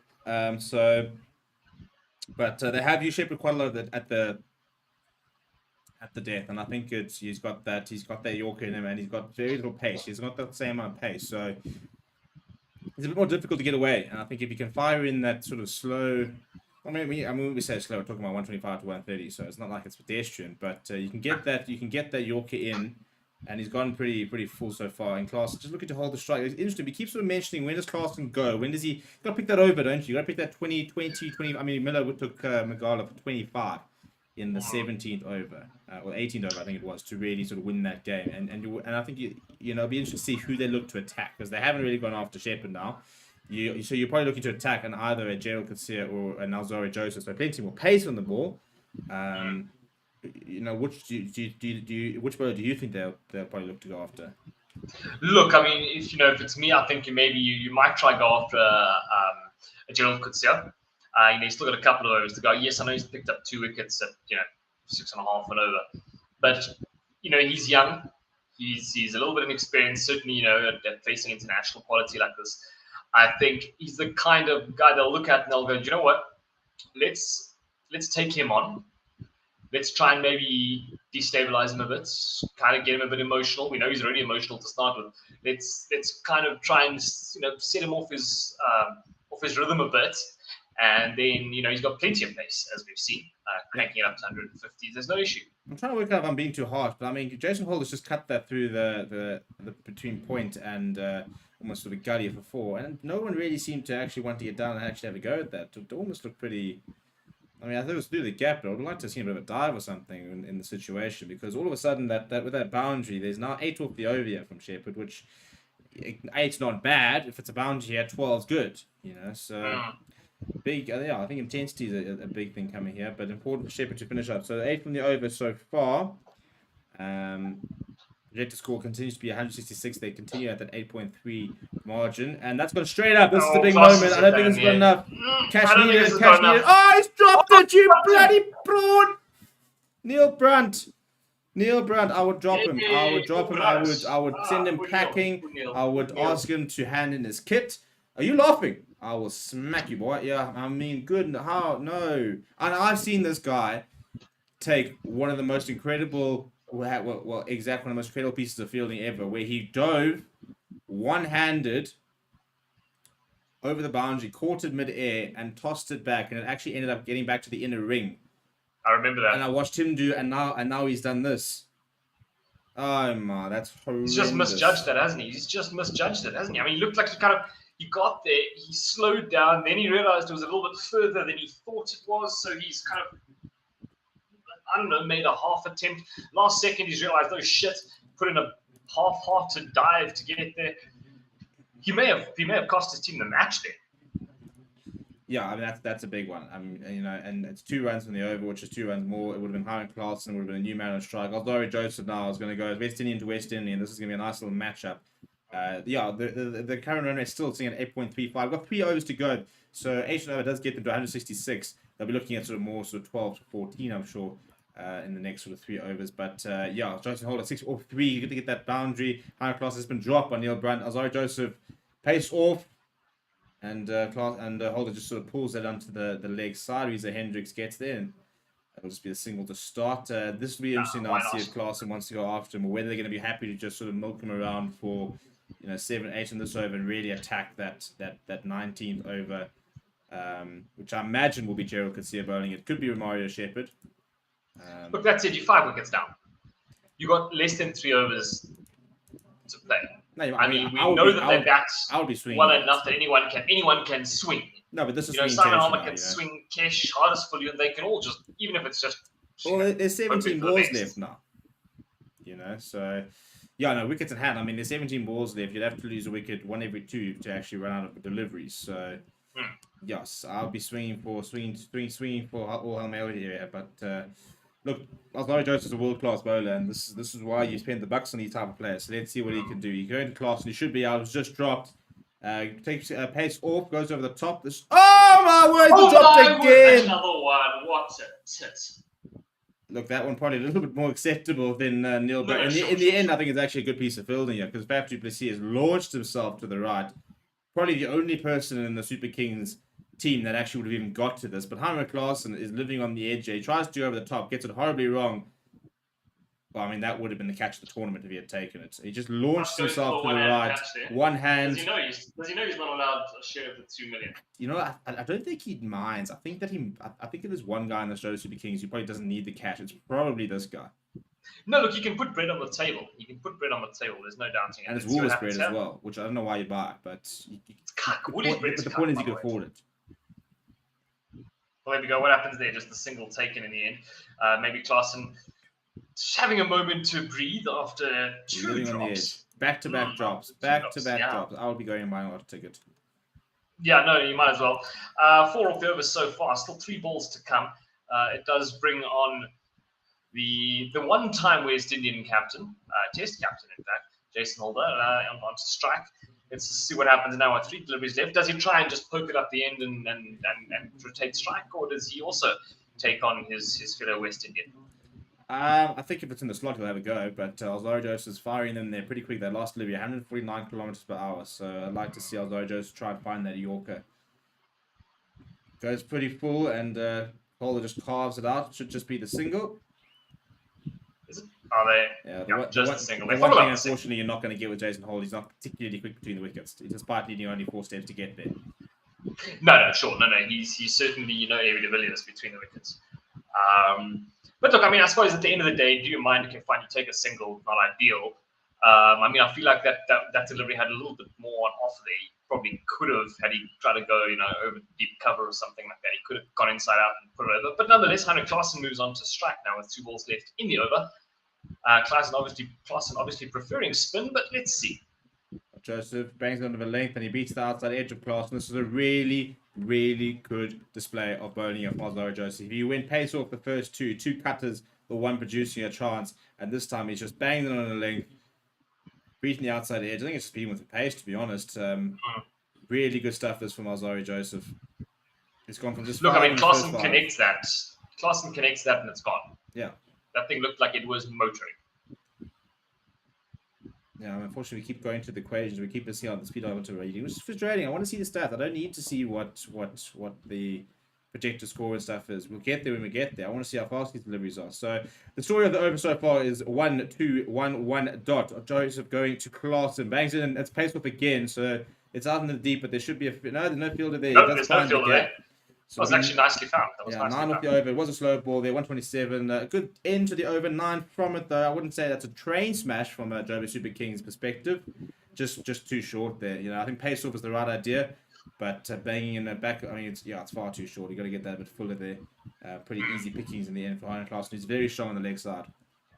Yeah, I know he is. We know that he's got a lot of strength with that bottom hand. He really can pull it across very easily. 4 runs, as you say, not the world's worst over, 9 runs off, and 2 runs, or 2 overs rather to go, 151 for 5. So the strike rate of 8.3, strike rate, how about a run rate of 8.39.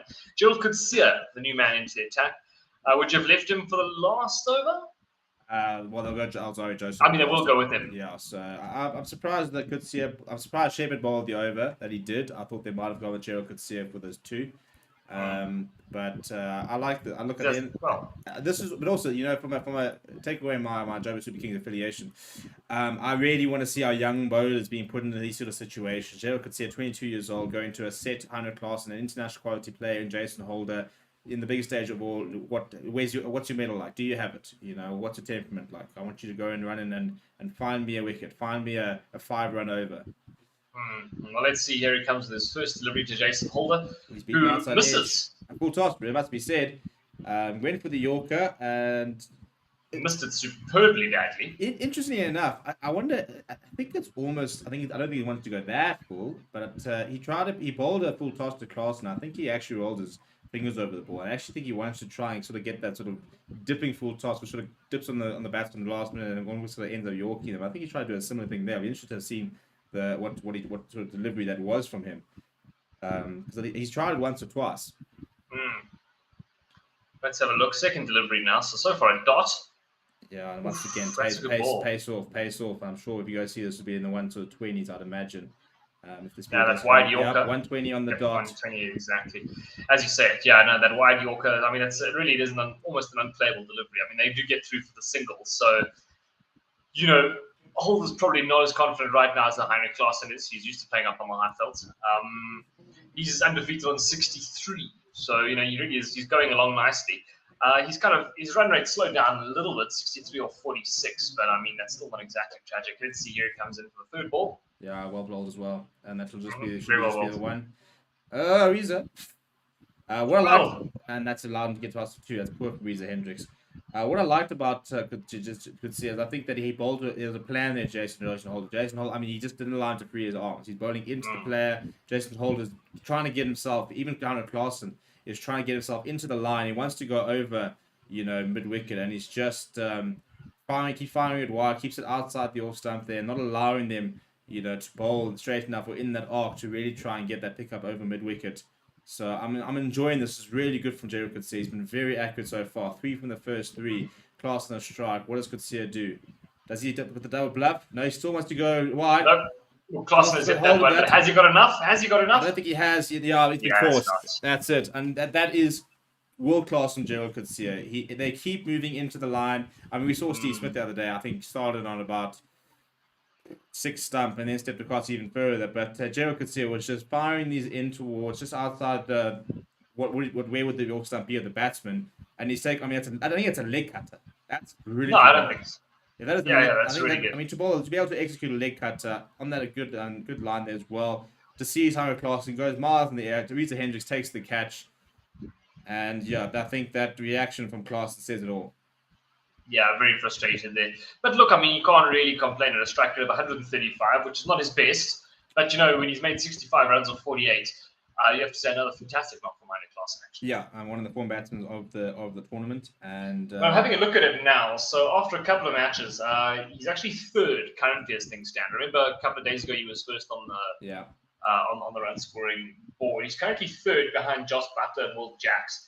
At the start of this match, he had 243 runs. Well, Josh Butler was on 285. Will Jacks 270 to his name. So he will go back to the top of the charts. He will go back up to the top of these charts. First one to get past that 300 mark in the tournament. Right, Simon Harmer strives for the crease again. Not a big hitter.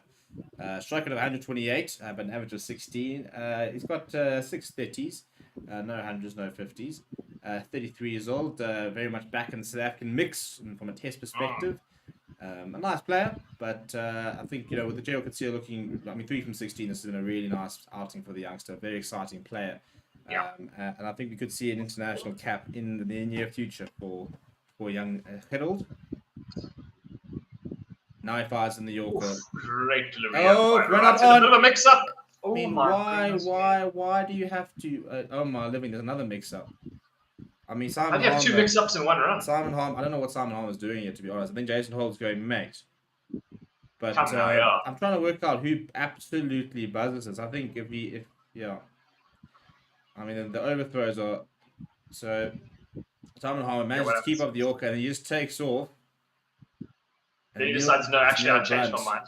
Niels Brunt decides he's going to hit that thing with a driver. I mean, she's like it. He bulleted that. If that hit the stumps, that stumps would have landed out. Anyway, so it was a single in the end. Brings up Jason Holt on strike. Look, you got to have a go for it. Absolutely.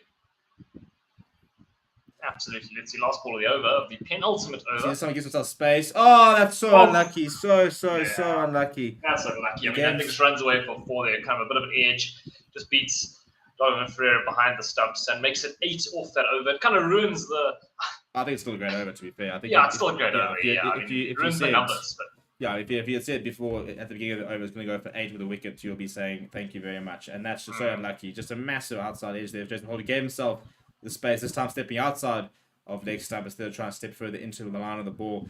And you can see Gerald Coetzee is excruciating sort of scream coming from that after watching that go by. But a really impressive spell from the youngster. I think, look at the wickets he's taken. Quinton de Kock, Matthew Brietzka, and Heinrich Klaassen. He's taken the big wickets. Yeah. No, he has, yeah. I think, what is that? That's only his 3rd over, is it not? So, I mean, you would theoretically still, indeed it is, yeah. So that means you would theoretically, had they bowled him differently, he could have had another over. But nonetheless, 3 for 21 from his 3, an economy rate of 7. That'll be his showing for the match, and really a bloody good spell. I mean, we spoke about it beforehand. We said approach is caught up. I think the problem with it is, if anything, how do you get into the process set up right now as a fast bowler? You do what he's doing right now. And you replace who? Look, at the end of the day, I think we need to be rotating our fast bowlers a lot more. I think KJ Bard is playing far too much cricket. So I think that I don't think he needs to be playing a lot of T20s this year. There's no T20 World Cup. Oh my living. How many overthrows do we need to give away here, people? This is pathetic. Who cross with your team there, Steve? I mean, I would be cross if that was my Sunday 4 team, which is about the 8th division of cricket. To be Yeah, seeing and you this, had 300 beers the night before. yeah, to be seeing it at this level is umpires are having a word here. I'm not sure what entirely has happened here. I'm not entirely certain either, yeah. Look, as things stand, I mean, it's been 2 runs.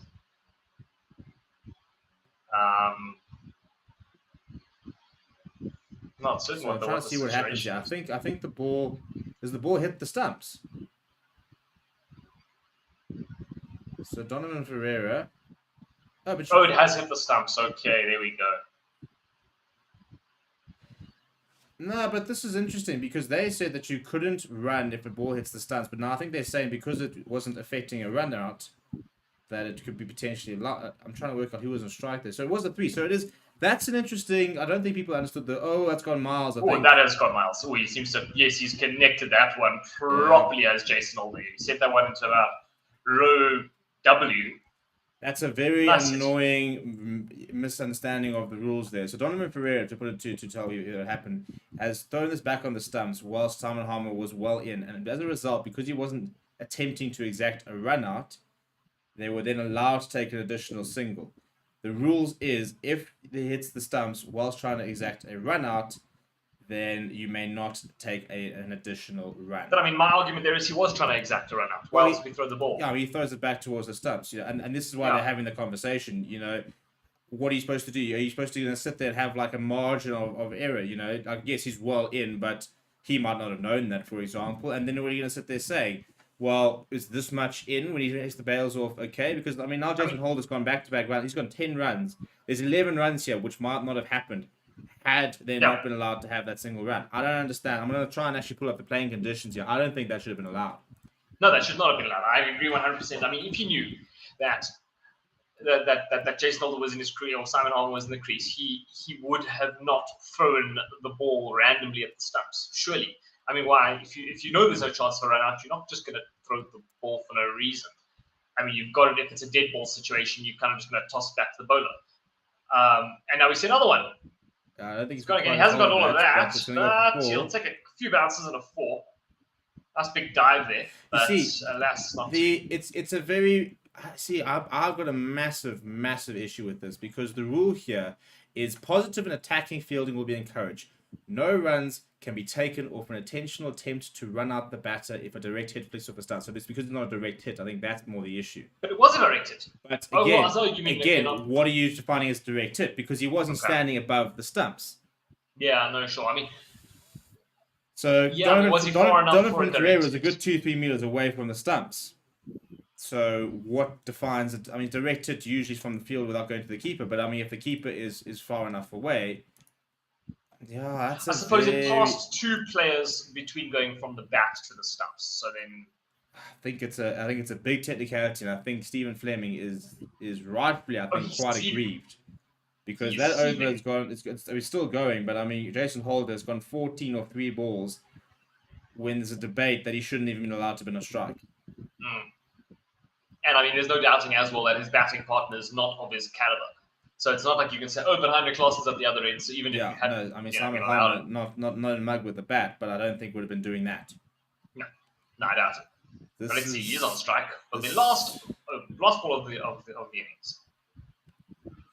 Right, last ball of the innings. It is Simon Harmer on strike as Azari Joseph has been taking the partners over 3, 6, 4, 4, 1, 18 off the over so far. He's got to try and get his Yorker right here. Cheap as he does get it right. It'll just be a single. It's 19 off the over, and I think the Joburg Super Kings will be walking in to that change room thinking that they are chasing 10 runs more than they should have been allowed to have. Yeah, I think so. I think Stephen Fleming will be very cross. And I think 10 runs is a big deal. It doesn't sound like a lot, but 168 is a completely different chase to 178. It's a mental thing. I mean, 10 runs is another half a run and over. Yeah. and mentally 168 below 170, you're sitting there saying, "Nah, you're below par." 178, you're around the 180. They're going, that's about par. You know. Yeah, no, that's it. So, I mean, it would be less than 8.5 and over required rate if they hadn't conceded those 10 runs. yeah, so I don't know. I think it's tricky gonna be one. an interesting debate because I think that we're now looking at the definition of what a direct hit is. And yeah, Donovan Ferreira was quite far away from the stumps when he threw that ball. I suppose a direct hit should surely mean the first player to touch the ball after the bat. But you're then also then saying that if, for example, there's an overthrow. So, for example, that Neil Brunt issue. So he has a shot at the stumps, misses the stumps, and now fine leg comes tearing in, grabs it. They go for a second, and he throws it, and he hits the stumps. Is that no longer a direct hit because somebody else has touched it? It's a very muddy different. See, this is the problem. There was no, and this is the problem because tournament organizers throw out a rule like that. Oh, if it's a direct hit, you can't run them out, and then they don't think about the ramifications of what potential rulings could be. And I think this is probably a scenario that they didn't really think about. Because the problem is, if you don't look at like the traditional cricket rules, there's nothing about a direct hit or what a direct hit is. There's no. Yeah, I mean, I'm busy right now trying to have a look at the rules of cricket. I mean, for example, if that was run out, would the run out have gone to the fielder who threw that in, or would the run out have gone to Donovan Ferreira because he still had quite a lot to do? I mean, I suspect they probably would have given that to Donovan Ferreira, right? Yeah, and if you are giving it to Donovan Ferreira, then that must be a direct hit because he's the man exacting the run out as opposed to the field. I mean, if you throw it to the keeper above the stumps, he takes with the bails, he doesn't get the run out. The guy at the field gets the run out. So things for them to debate. I reckon you might see a young press release hopefully coming out tomorrow explaining that a bit because I think they're clarifying it for the future. Yeah, and it'll be interesting to see because now they've now set the precedent, so they can't change it. That now has to be I don't know how you're gonna word it. But things to ponder. Anyway, we now move to the innings break. So Joburg Super Kings will need 179 to win. I think it is about right. I think the Durban Super Giants have done well to get there in the end from a good over from Jason Holder. Controversial over, but still a good one from the West Indian. I think that this, if you get off to a good start, I think this is very chaseable. I don't think the Joburg Super Kings, who wanted to chase as well, by the way, they were happy to chase. I think chasing has genuinely been the theme in the tournament so far. So I don't think they'll be upset with this target, but they will need to start off quite well. Weezer Hendricks, Faf du Plessis will be opening the batting when we come back, and it'll be Ross and Matt there with you. And I'll see you guys all a little bit later.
Let's go.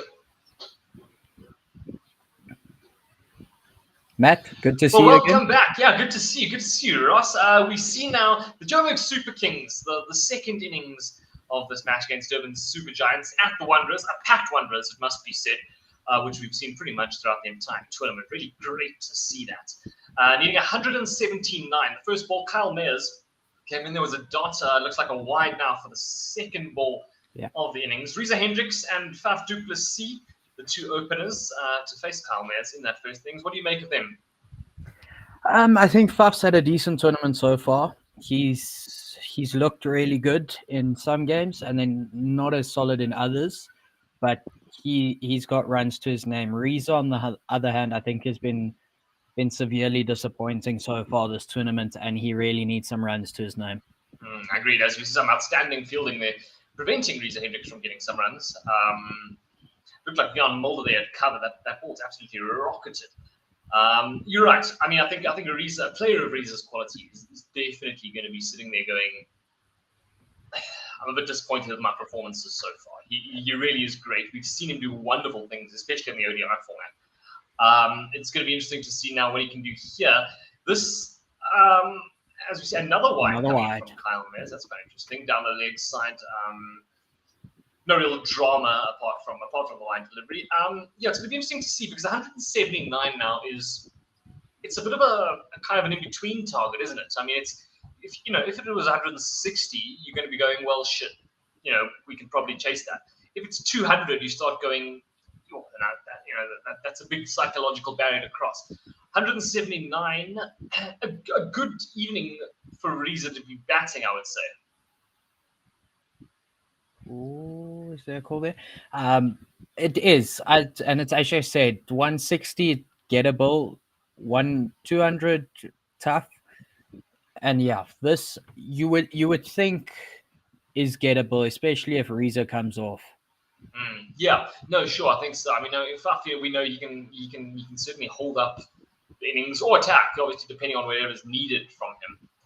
So it does rest a little bit on Reza as we see a thick outside edge there. Going to the short third man, almost gully, which means that even though there are 4 balls done, 2 wides, nonetheless, there's only been two runs from this opening over. Do you think Reza's going to try and take this a bit slow, considering he's under a bit of pressure?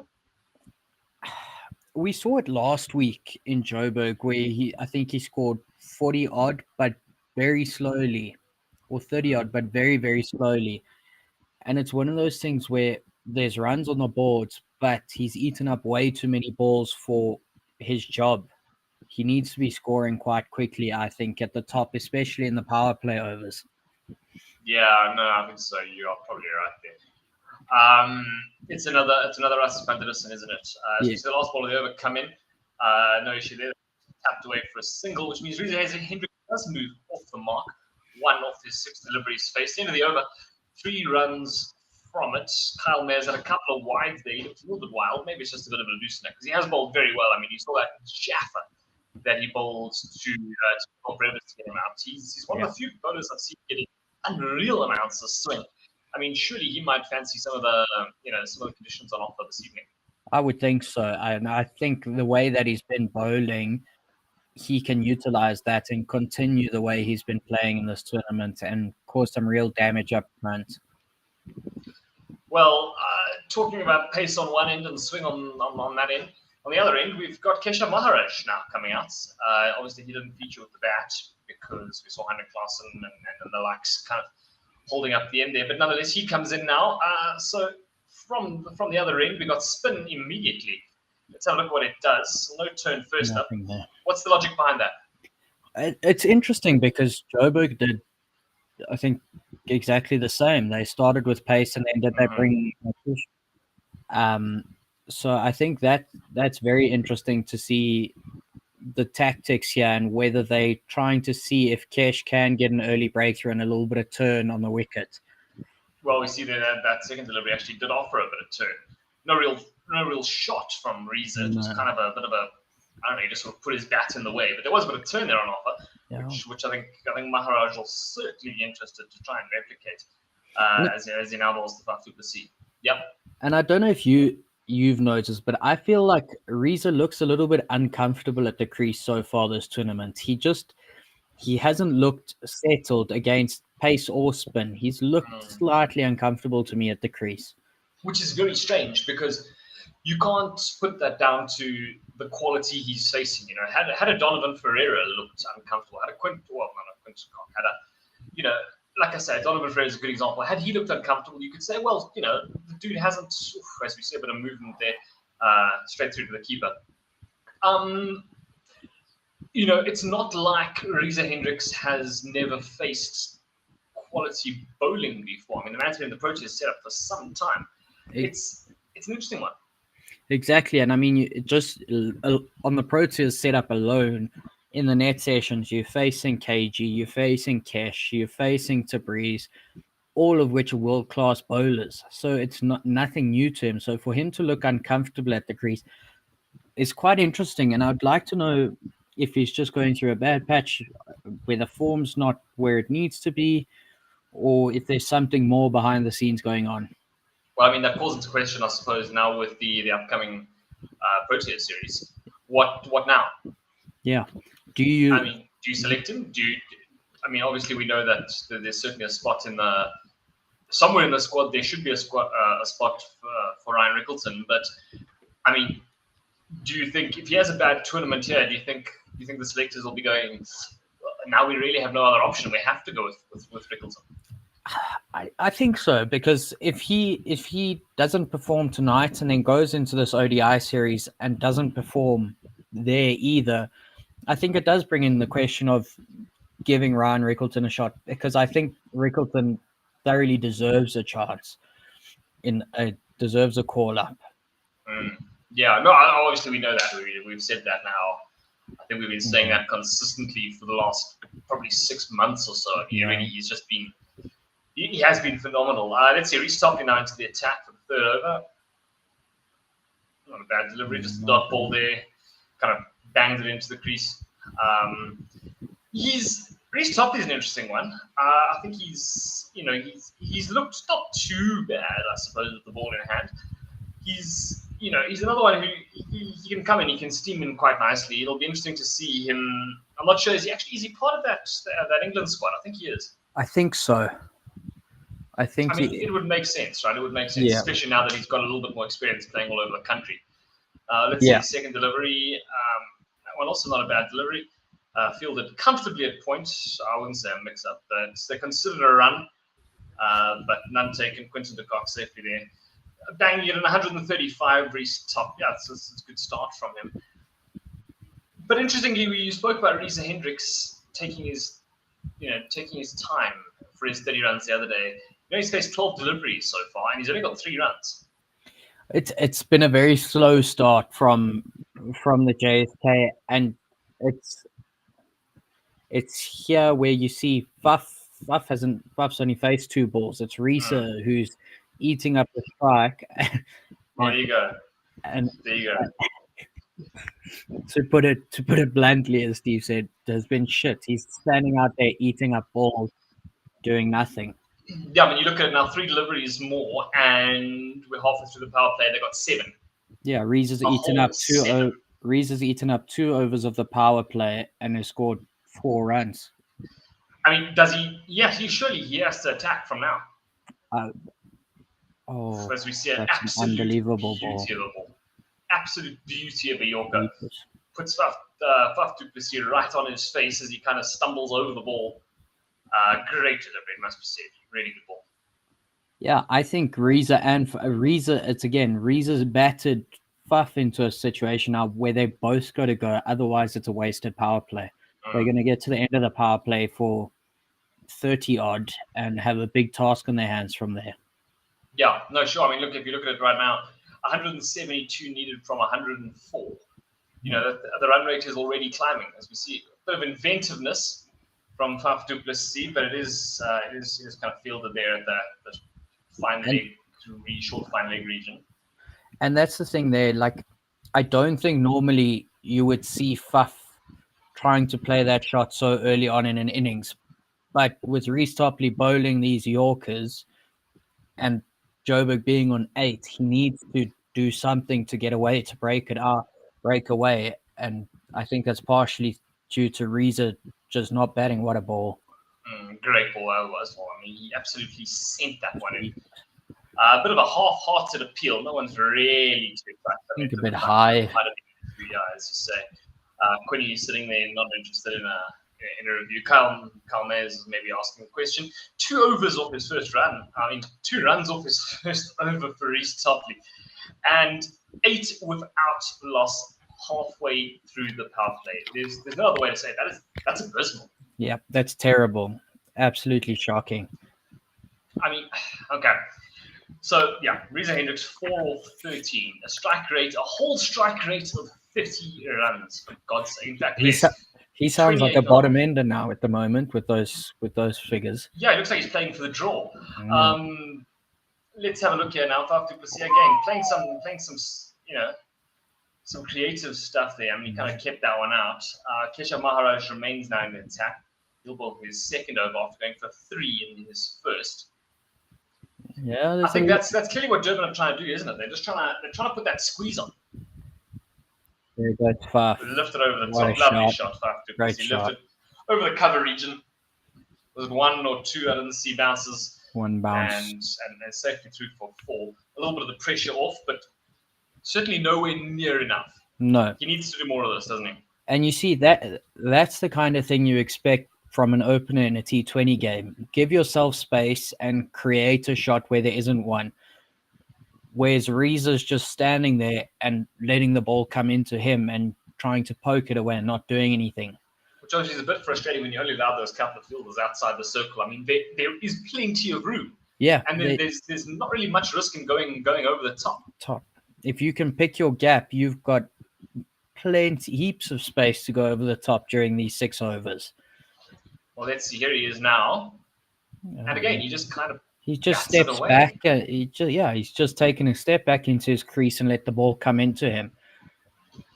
Yeah, I mean, I don't think Maharaj is developing any huge amounts of spin here. No, it's sort of gone straight on that one. Yeah, I mean, there we go. He does go over the top. There we are. All the way. 6 runs, finally. Oh, God, he needed it. He really, really did need it. Actually, turning out to be quite an expensive over. 11 off it so far from Maharaj with one ball to come as we see the 236th 6 of the tournament. You didn't really get all of it. I mean, it certainly wasn't a huge clubbing effort, was it? No, it was. But at least he's given himself space there and created a shot. And hopefully that's the start of him going now or trying to go. Look, my worry is that he didn't look very comfortable with that shot.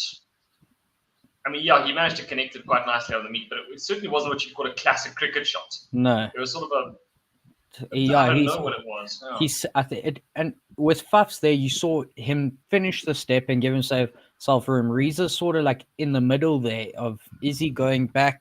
Is he creating space? Or yeah. Yeah, I mean, it certainly wasn't forward. It wasn't back. He kind of one leg off down the leg side.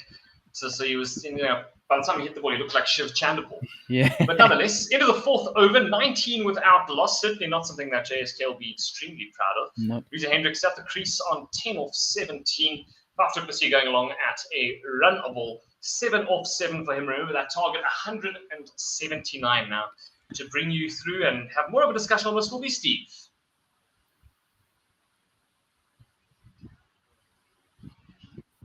Are you done?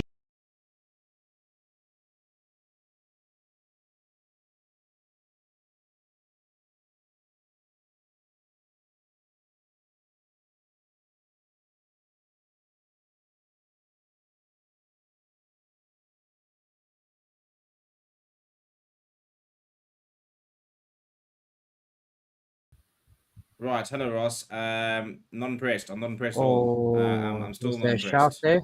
I almost wouldn't mind, to be honest. Reza Hendricks, 10 off 18. Yeah. The Test series against Australia was long gone to make a day before this. You talk about making what David de Villiers is saying is a sub-par score into a par score. Yeah. It's currently it's making that 179 look really good. I mean, they need to be looking at 60 off the power play, and they'll be lucky if they get to 40. Yeah. This is. Faf, and he's putting Faf in a position where Faf has to go because Reza, he's hit the one boundary, but other than that, he's not looking like he's going anytime soon, and it's dismal. I mean, 1.3 overs left in the power play, and they've still got 150 odd to chase. I mean, the fact that Reza Hendricks has hit a 6 and Is is 10 of 18 means he's taking the boundary away and he's 4 of 17. I mean, it's shocking is the only thing to say, and he really has made the races. And you're now sitting there thinking at your home turf. As I said, the required run rate already, sitting up to 10. The required run rate less than 5. It's really really poor. And he finds a signal there. He's got, and I mean, he's got to not take responsibility even after the power play. If you go out now, you have just put all the pressure on the rest of your batting line for the lineup. Yeah, and it's so you've got to catch up and some.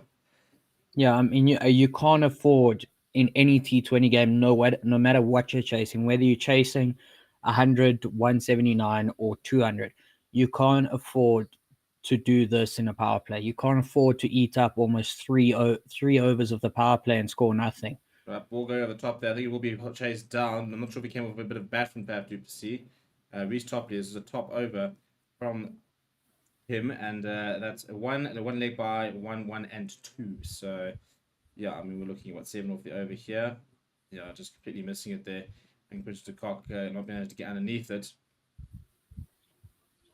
No, let's go with the bat actually. So yeah, I just can't. I mean, the power play, you got two fielders in, and I mean, I don't think a deck changes much between overs. So no.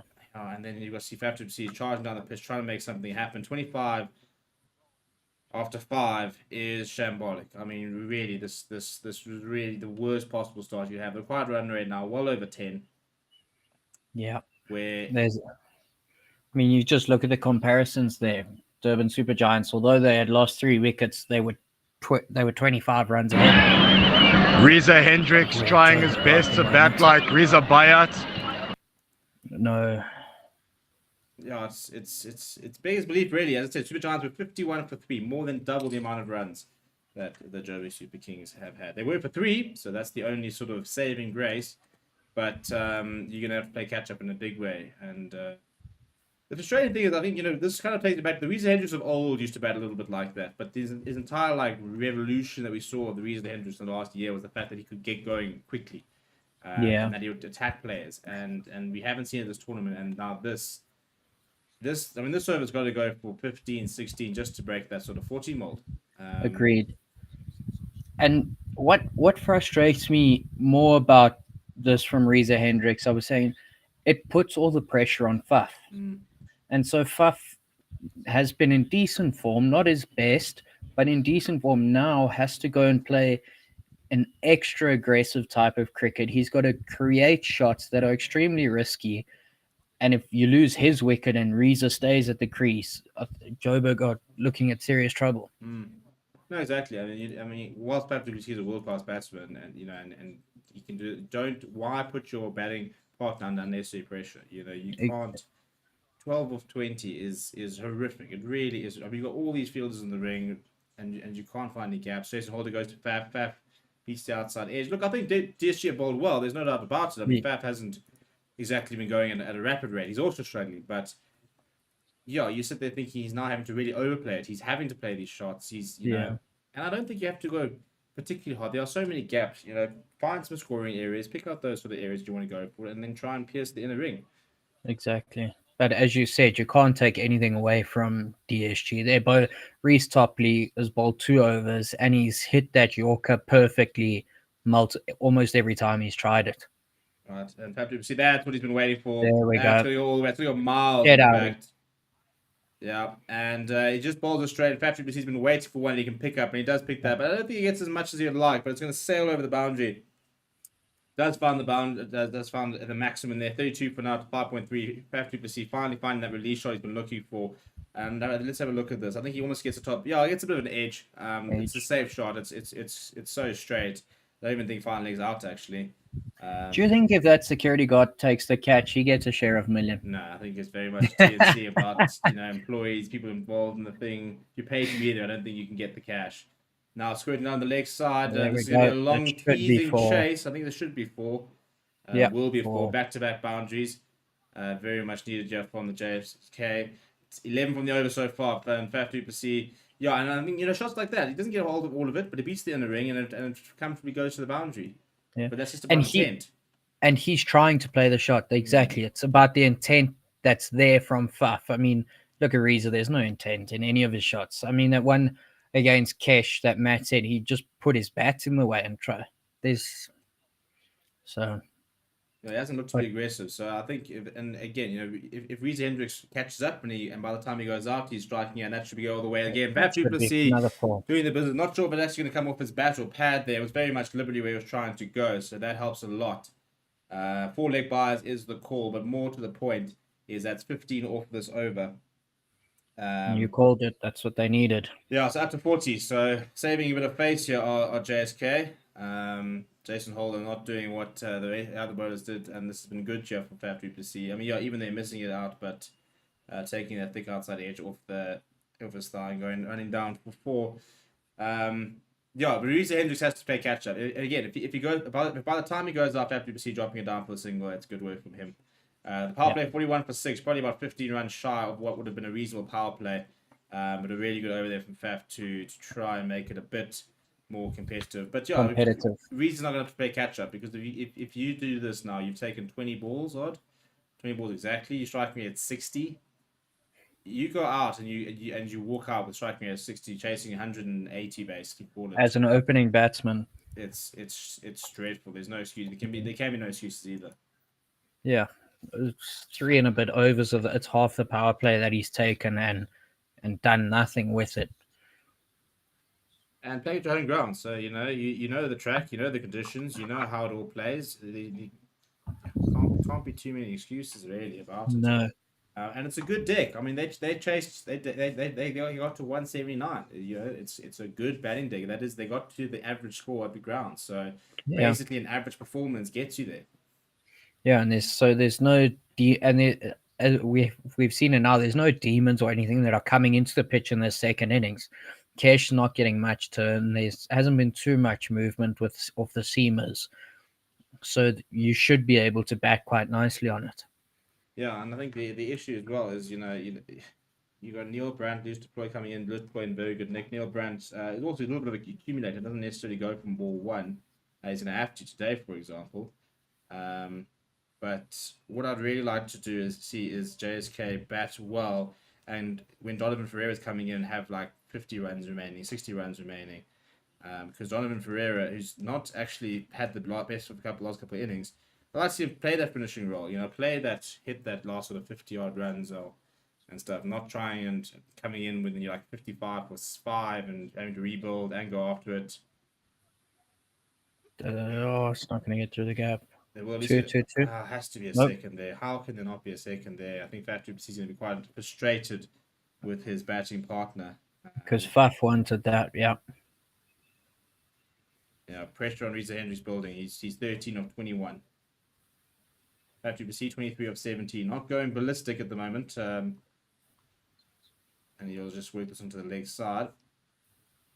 And the problem is that you can afford to knock it around for a couple overs, but the idea is that you want to get off to a good power play, so that you're going at 8-9 runs and over, and then you can try and comfortably get that sort of 6-7 runs and over, where you don't take too many risks for 4 to 5 overs, and sort of lay that foundation, build up for that last 8 overs where you can go a bit sort of Hail Mary. But now you're behind the rate, you're well behind the rate. The rate is gone down below 10, but you're sitting at 6.78, so you've got to try and get your rate up to about 7-8, so that required rate doesn't get to that 13-14 mark.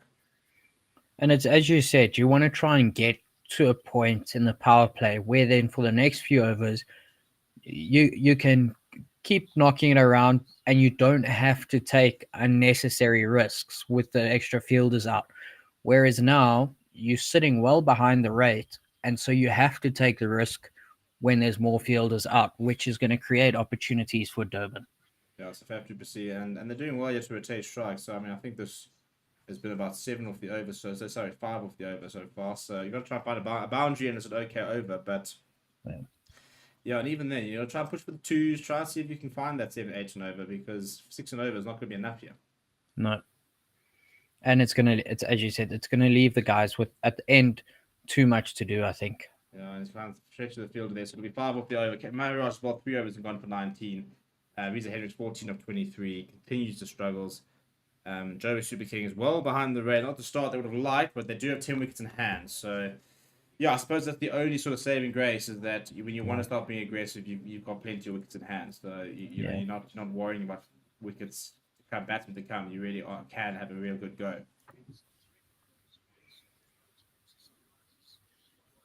Well, I think we can say at this rate that bonus point for JSK is going to take a lot of doing if they want to get it. Yeah.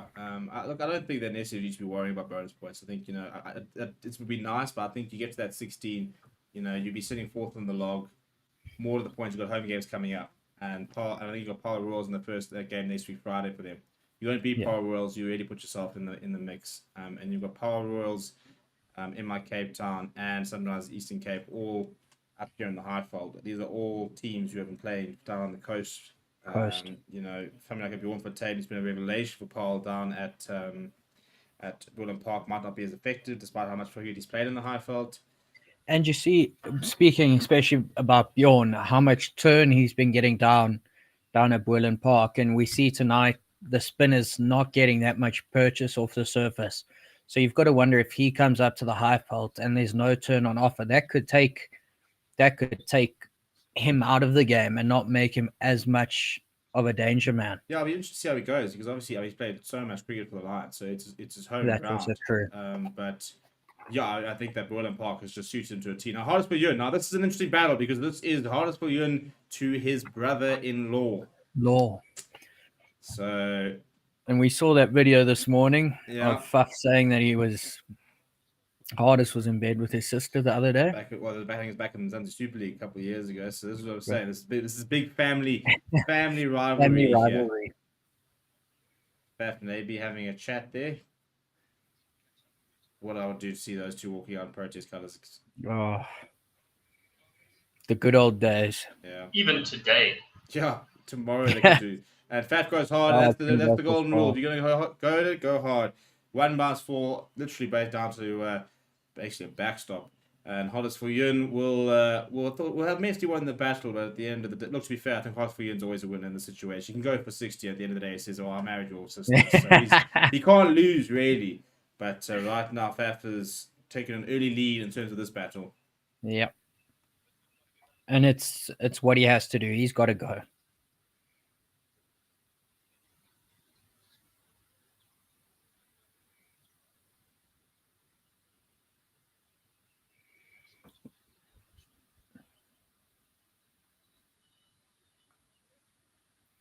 Just going to be a single there. That's a square leg. Right, so 5 off the over, not a bad start. Brings Reza Hendricks onto strike, and we need to see something. Yeah, and just see what the chat is from Faf. You know, whether it's a case of if he's telling him, you know, don't just keep going, or if he's trying to tell him where the scoring sort of areas are, the good ones where he should be going after. It'd be interesting to see what I'd love to know what the chat is. If you're Faf, what are you saying to Reza out in the middle now? Get busy living a bit because you're dying. That should go all the way. There it is, the first boundary. Well, second boundary for Reza Hendricks, first boundary in quite a while there. And Hardest Yun has gone for 9 so far in his first ball, first couple overs. So this is much better from the Joburg Super Kings. A much needed much needed sort of over, and this is kind of what they need to do for the rest of the game, really. Yeah, I think they need 2-3 boundaries and over, and continue to rotate the strike the way they've been doing for 2 or 3 more overs, just to get themselves up to. Yeah, I think just try to get close to that rate, you know, and they get the single there, so it's 10 off the over. If they can try and get to just shy of 100 before 10 or 11 overs. He's just getting quite deep in that crease there. If that's me, I'm standing on my stumps that far back in my seat.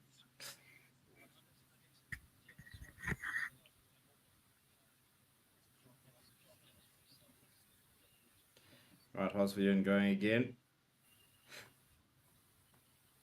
Faf du Plessis Yeah. probably a good single there. So 11 from that over. A much needed over, I think, from JSK, and hopefully that'll be a bit of a release to a certain degree for the Joburg Super and Kings. Risa Hendricks, sitting on 18 or 25, still not particularly good. But yeah, has hopefully found a hopefully that sort of release does a lot for him, and he can sort of now settle into things a bit more. Yeah. Your boy Sibs McCanya in the batting lineup got a bit unlucky with just being run out last time out. Yeah, I rate him. I do. I think he's a nice player, and he's been really good nick at the moment, and a very good player of pace. So Yeah, very keen to see how he goes a bit later. Hopefully, he won't be needed to do too much. But yeah, I think it's a nice opportunity for him. He's captaining the Titans at the moment, so he's a highly rated player. And I think the frustrating thing is there's a lot of criticism towards his selection because people do the usual thing, and first of all, people don't watch local cricket, and the first thing they do is they pop up cricket info, they go and look at stats, his stats, and they say, well, he averages this, he's had a dreadful career. But it frustrates me because it doesn't allow any sort of room for players to have good seasons, bad seasons, to be on form, in form, and sometimes players take a while to adjust to the highest level. And I think it's he played when he's 19. He was brought to the system very young. I think it took a while, but in the last year has looked a whole different player, and he's been rewarded for that. And it just gets frustrating when we go look at it's the same with Tim Bavuma. You go and sit there and you still talk about his one test century and stuff like that, but he's averaged close to 50 since after COVID. He's been our best test batsman by a country mile. Wow. And yet people still want him drop because he's got one test century, and you're going, it's a really a valid reason. Yeah. I'm keen to see how he does. Neil Brunt as well, going to play a big role. Just deploy the man in form. And then I'd like to see more from Donovan Pereira. I think he's had a couple of good knocks, but a couple of poor ones as well. The Faf du Plessis smacking, and that should go all the way. Really well played as well. 4. Yeah, short there from Maharaj. I think the hands going up there from Quinton de Kock says it all. I don't think that was the plan at all. And Faf du Plessis should rock back and cut that pretty fine out towards where there's no point. Moves to 36-25. It's looking like a much better knock here from Faf du Plessis, finding some scoring zones and making them pay. Starting to speed up a bit, and as you said, Quinton de Kock there, furious. I think somebody was supposed to be there, based on that reaction. I think Kyle Mayers also looked quite annoyed with that situation. I think they all sort of thought that should have been one, and all of a sudden there was no sweeper out. So interesting to see what went on then, if there was supposed to be somebody else there. Yeah. And if there was supposed to be somebody else there, it's a cheap 4 runs. Clipped off the legs there for Reza for a single.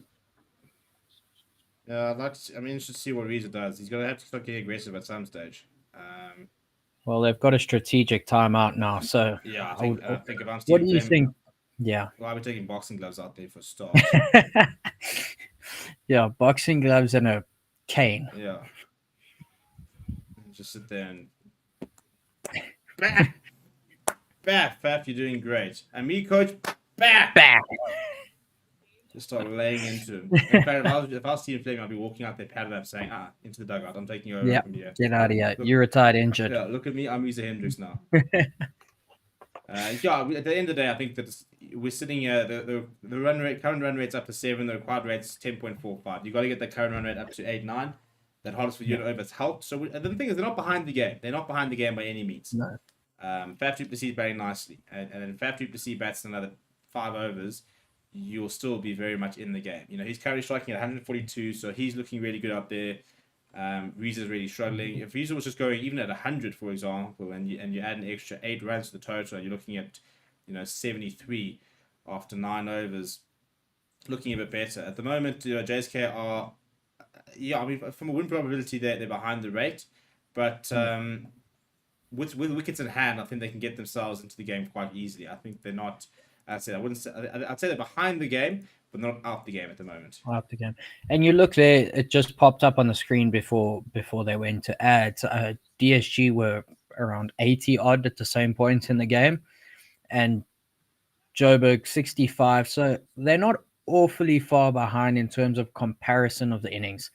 They just need, I think they need 2 or 3 overs of a little bit of acceleration where they can, if they can try and get 2 or 3 overs in a row of 10 or more runs, it'll change the game completely. But as you said, behind the game, but not out of it. Yeah, and then the big thing is, and it's not always a big thing in T20 cricket, but you've got wickets in hand. I mean, these two bat till 12, 13 overs. They can go absolutely ballistic, and anyone coming in can go from ball one without any fear of losing a wicket because they've got so many batsmen. Exactly. You could start seeing a knock of 20 or 5 becomes incredible. And even if it's just a 15 or 4, for example, or 15 or 5, those sort of knocks where you can come out and just go all guns blazing early up. Look, some players can do it, some can't. Someone like a Donovan Pereira, can do it, whereas, Teresa Hendricks can't. Well, apparently not, Mario Shepherd, for example, is a player that likes to be able to do that. I think, Neil Brandt's more of an accumulator. I think Stephen Makanya, be interested to see how he sort of goes quite early on, loose deploy as well. I think somebody likes to get a few deliveries, but can accelerate quite easily. So I think that as I said, I don't think there's any need to panic just yet, but just got to watch that run rate, make sure it doesn't get too far. You don't want to be sitting there with a run rate of 12, 13. That becomes challenging. Yeah, because then you have to go at every single ball, whether it's good or not. Yeah.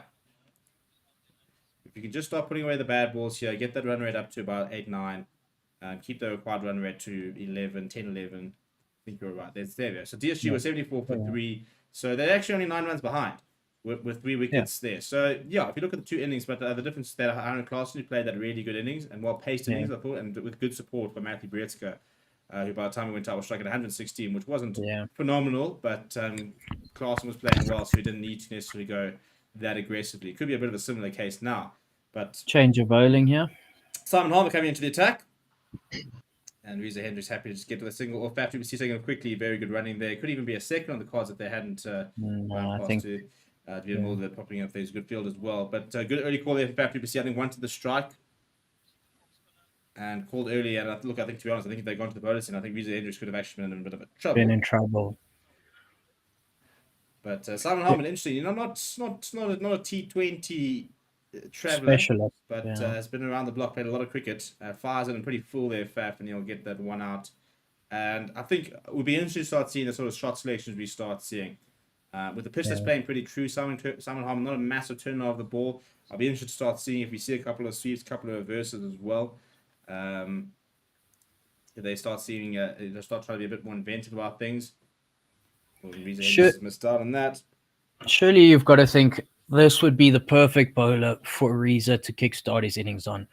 Simon, as you said, not a massive turn on the ball, and with not much turn available. Well, he's come down the track and just picked up mid wicket. See, the problem is, in a situation. I agree. I think it would be. He doesn't turn it a lot, and 112.62, as I said, it's floating around that 11 mark already. Full toss, and he's going to get one from it. Yeah. It's a bit painful to watch, to be very honest. From a guy with such high caliber and we know what he can do, and just not doing anything game in, game out. Look, again, if he needs these 30 balls and then he goes on to accelerate, and by the time he goes out, he's striking 120, 130, then fair play. But you've now, in like the last 20 distance yesterday, you put yourself in a situation where you're putting yourself under pressure. As Faf du Plessis goes outside the line, he goes much straighter, they'll go to the boundary, really well played. And that'll go to the boundary. And I think Reza Hendricks needs to do a bit more of that. We haven't seen him move too much. We saw him come down the track once, but Faf du Plessis is doing really well. Just when things are building up a little bit, he's finding that boundary. He's striking at around 140, I think it is. 40. And he's just finding those boundaries whenever he needs them. Gets out the land, nice little skip outside, gives himself so much space, and that's such good placement because he knows the sweeper out there, but manages to get first of all past cover and down to the boundary.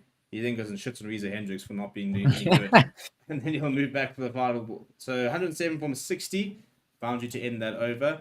Ruining Harm's over a bit there, but still only going for 7, so a good over in the grand scheme of things. The run rate's still going up. But Faf du Plessis, I'm going officially at 150. He is key to this. If he lasts, if he's there in another, there's 60 balls remaining. If he's there when there's 30 balls remaining, I think the JSK will be firmly on top. Yeah, agreed. And it's as you said, he's just not moving, and Faf's creating space to make shots happen. Carl Mayer's well cut there from Reza Hendricks, straight out to the sweeper. Straight to the fielder. But yeah, you can see, I think he looks frustrated as well. You know, I think he doesn't look very comfortable, doesn't look very happy with things. I don't think he'll panic. He's a very experienced campaigner, but he'll know that he's struggling. Yeah. Yeah, it's exactly as you said. He'll know that he's not doing what he's been sent out there to do. And Carl Mayers, who I think has been asked to try and exact a wicket share from by Quinton de Kock, likes to take pace off, very accurate. We know he's got a mean in-swinging Yorker. You can ask Dale Brevis all about that. All about that one, yeah. And more to the point, his first over went for just 3 runs, so he's been incredibly economical. And interesting to see the play here, because if Faf goes out, lots of pressure on the team, lots of pressure on Neil Brunt coming in, Reza Hendricks now in a bit of a hole. You know, you feel that Reza Hendricks goes out, to put innings from him, but JSK is still looking good. If Faf du Plessis goes out, it becomes a bit of a disaster. Playing a miss from Faf du Plessis, looking to go try fine there, I think he wants to. There.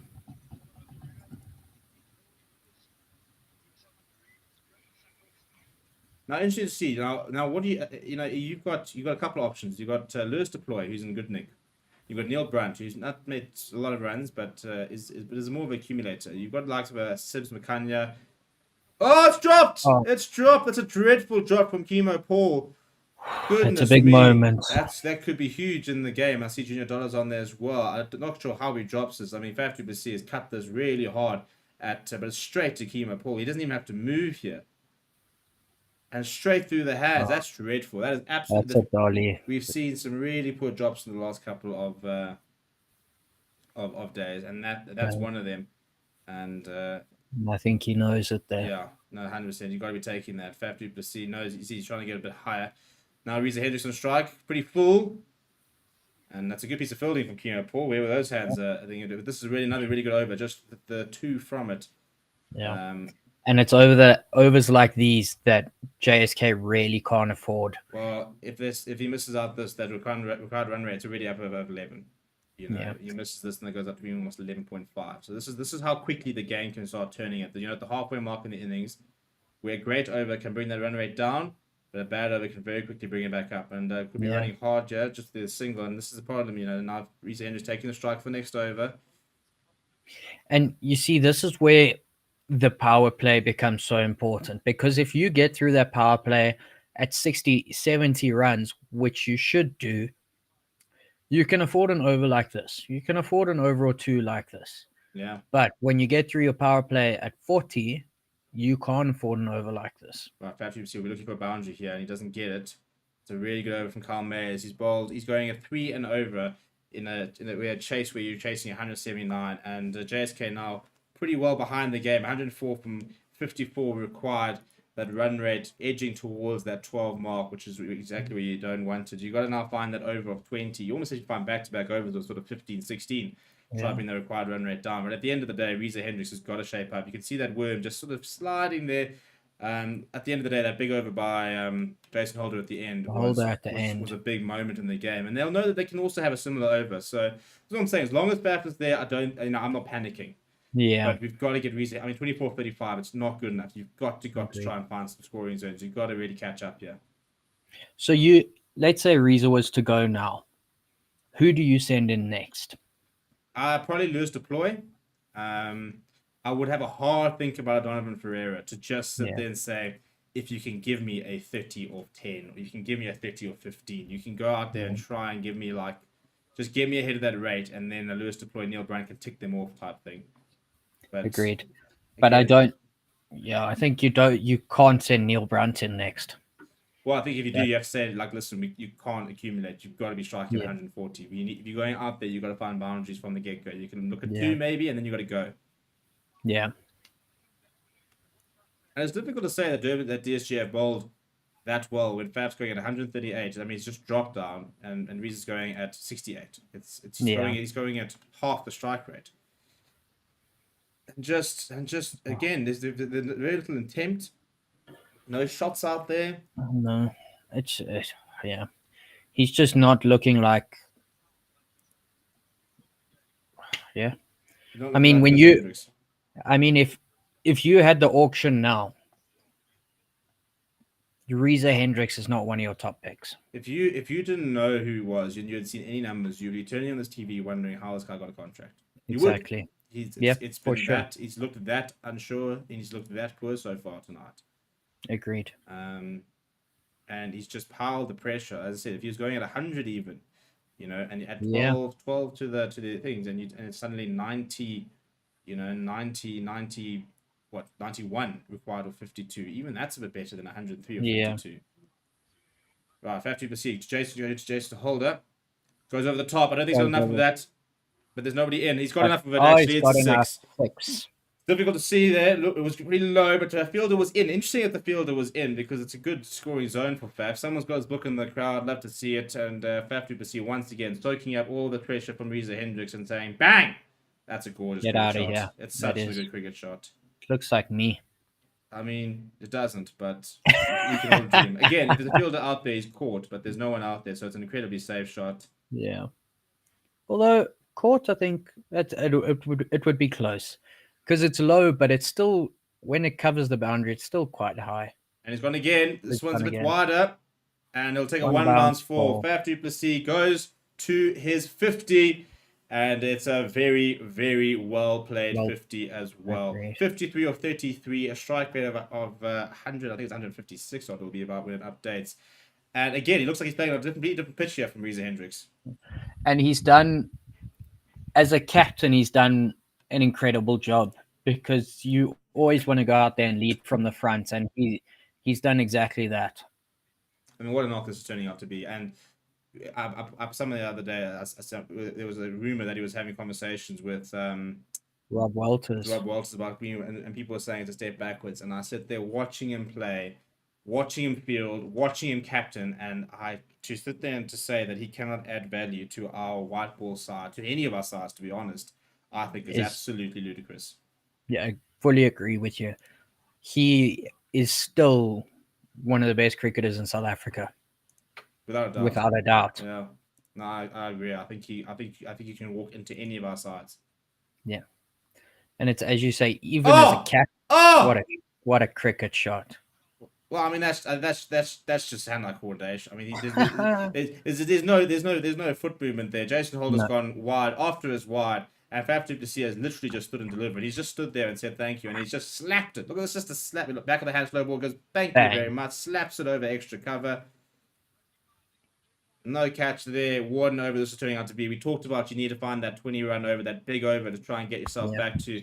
And you see, first thing he's telling him is it's the out the back of the hand slow ball, and Jason Hall has been taken apart in this over. This is exactly what JSK needed. Yeah, and he gets the signal as well, so he'll keep the strike. Faf du Plessis looking really good. JSK up to 94. You talk about doubling your score from 12. 94 would pretty much get them there, would get them there. So as long as Faf du Plessis there's a big chance. And Roscoe, we'll see you for the final 4 overs. And we'll be back very shortly. See you in a bit.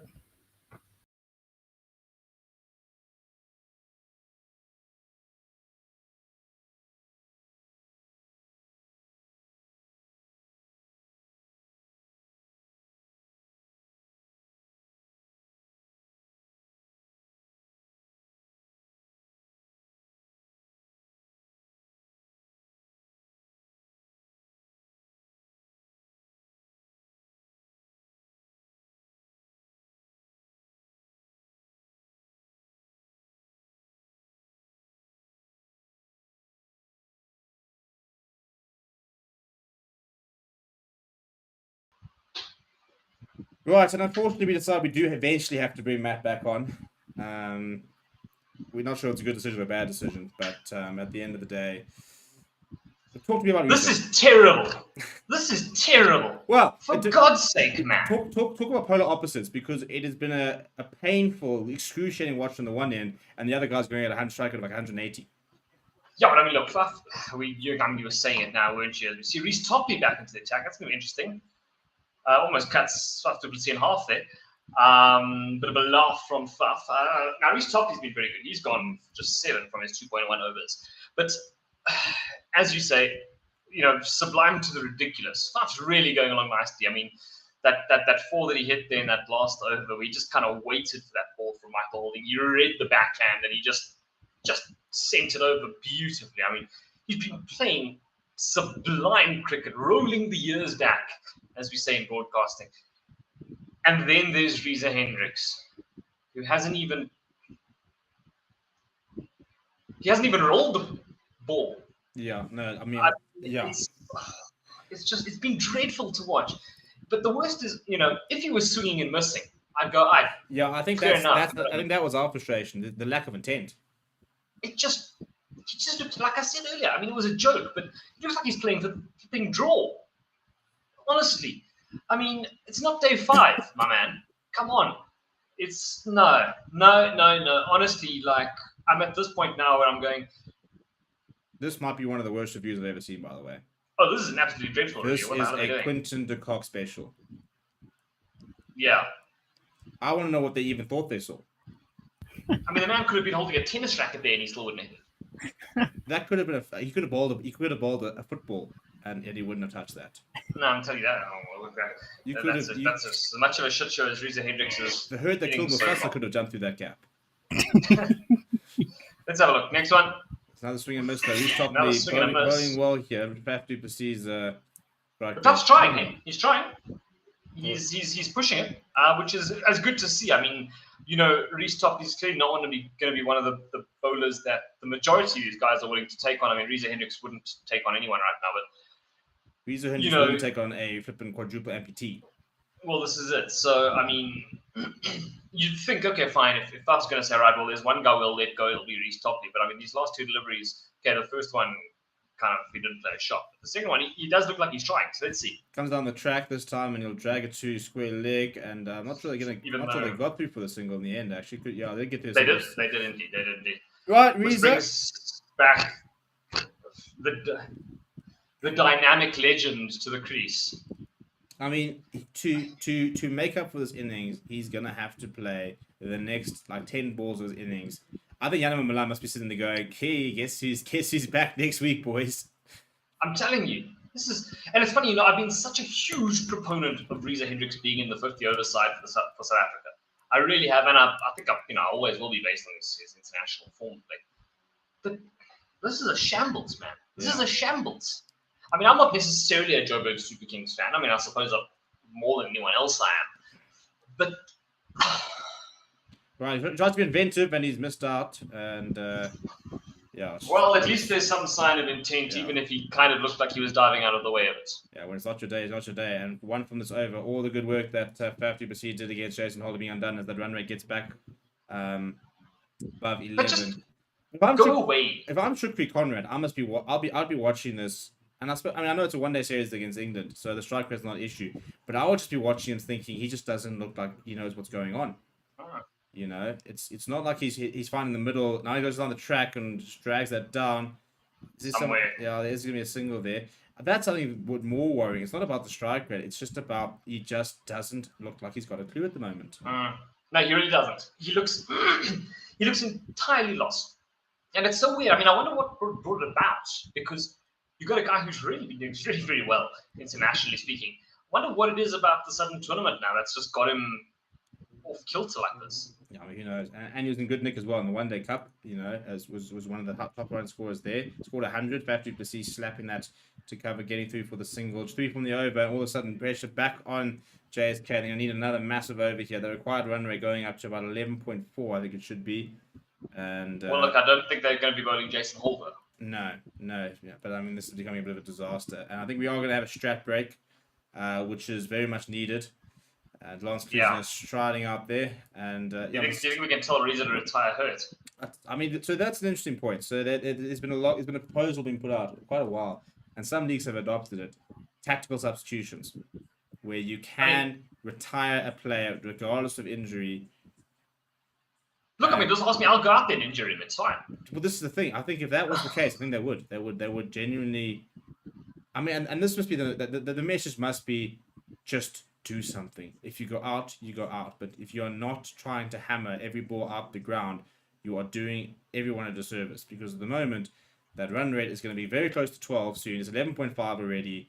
He's batched us into the biggest tool known to mankind. I mean, Faf playing an absolute blinder, and yet we're well behind the game. And DSG didn't put up a massive total. If this Oak was going at a run a ball, that would be an extra 13 runs to this target. So currently JSK then, that would put them on 109. They need 70 or 42 or 70 or exactly 69 or 42, I think it is. That's totally doable. Totally doable. And all he would have had to have done was gone along and a run a ball. That's which we probably still be criticizing him for because it's also not really good enough. No, it's not. But even that in comparison would, genuinely make this chase much more open. No, sure, absolutely. But look, that's more. On one hand, of course, that's a sign of just how awful he's been. But on the other side of the coin, it's also a testament to how good Faf has been. Faf has been outstanding. 61 off 38, not out. He's still going on over 160. He really is, despite that really good Reese top over we just saw. I know, because that's the thing. You don't want to take anything away from Durban Super Giants and say that they're, you don't want to sit there and be like, well, they are bowling well, and think, but you've got one guy who's going at 160 and another guy who's going at 60. Yeah, it's like they're batting on a different pitch. Yeah, exactly, and facing a different lineup, and at a different altitude with a different pre-match meal, using a different material in a different game or in a different sport. He's facing a red ball. Who knows? But well, here we go. Simon Harman to the crease. Now this is interesting. Because you guys said earlier, if Reese is gonna tee off against anyone, you'd think it's gonna be Simon Harman. Yeah, my biggest problem, I think, is Faf du Plessis, I think, is a walking wicket at the moment because he has to be so aggressive and he has to push so hard because Reese has batted him into this hole. And if they lose Faf, I think this game's done. Oh, yeah. And Faf goes down, and I think this could be it. No, but else to say, thank you very much. One bounce. And they're going to go for the second. That's good. That's good running. We're good. It is very good running, you're right. If they get through for 2, the best thing about the running was that it means that Faf stays on strike. That's the main thing. 6 of those brings it up to 99. Look, they almost have to go for 12 and over now, so it's very tricky. I think. It's an interesting one. We get the age-old question: who's winning, Steve? Durban Super Giants. In terms of who's winning the game, they're the favourites. Right now, 100%. The JSK basically need 12 and over. They've got one. They've got one set batter, and if he goes out, it's 12 and over with people who don't have any time to get going. The partnership of 100 runs on 80 balls, Reese Hendricks 26 to 39. It's dreadful. And it is. Yeah, honestly, right now I'd be driving the bowler to bowl a Yorker and missing it. And maybe he tried to do that, and he's still missed the stumps because we've gone through for a bye. And Reese Hendricks goes to. He's 26 of 39 almost now? It's just getting a little bit. He can retire. You don't need to be injured to retire, do you? You can't come back then, maybe. But no, so at the moment you have to be retired. So that's the new law that they're looking at. Faf du Plessis goes, that'll be all the way, surely. Yes, thank you very much. Well, as I said, Faf is single-handedly keeping this chase alive. That now moves it up to 10 off the over. Still 2 more in there to get the required rate. But great captaincy, it must be said. He really is. It would have been very easy for him to have crumbled under the pressure that Reese Hendricks has put him under. You know what? Diamonds are bolted under pressure, and we all know what Faf du Plessis is. No, absolutely. It's funny you were talking about it earlier. As we see the next ball coming. Yeah, it's going to straight. It doesn't look like it's going to be anywhere. It's not going to be 2 at least. 4. It should be at least 2. Yeah. So that's the target lead of the over. Safe 2. You were talking about him back in the Proteas setup. And I saw you getting a lot of flack on Twitter for it. Yeah. But in truth, yes, okay, fine, he's 38, but he's one of the best in the world.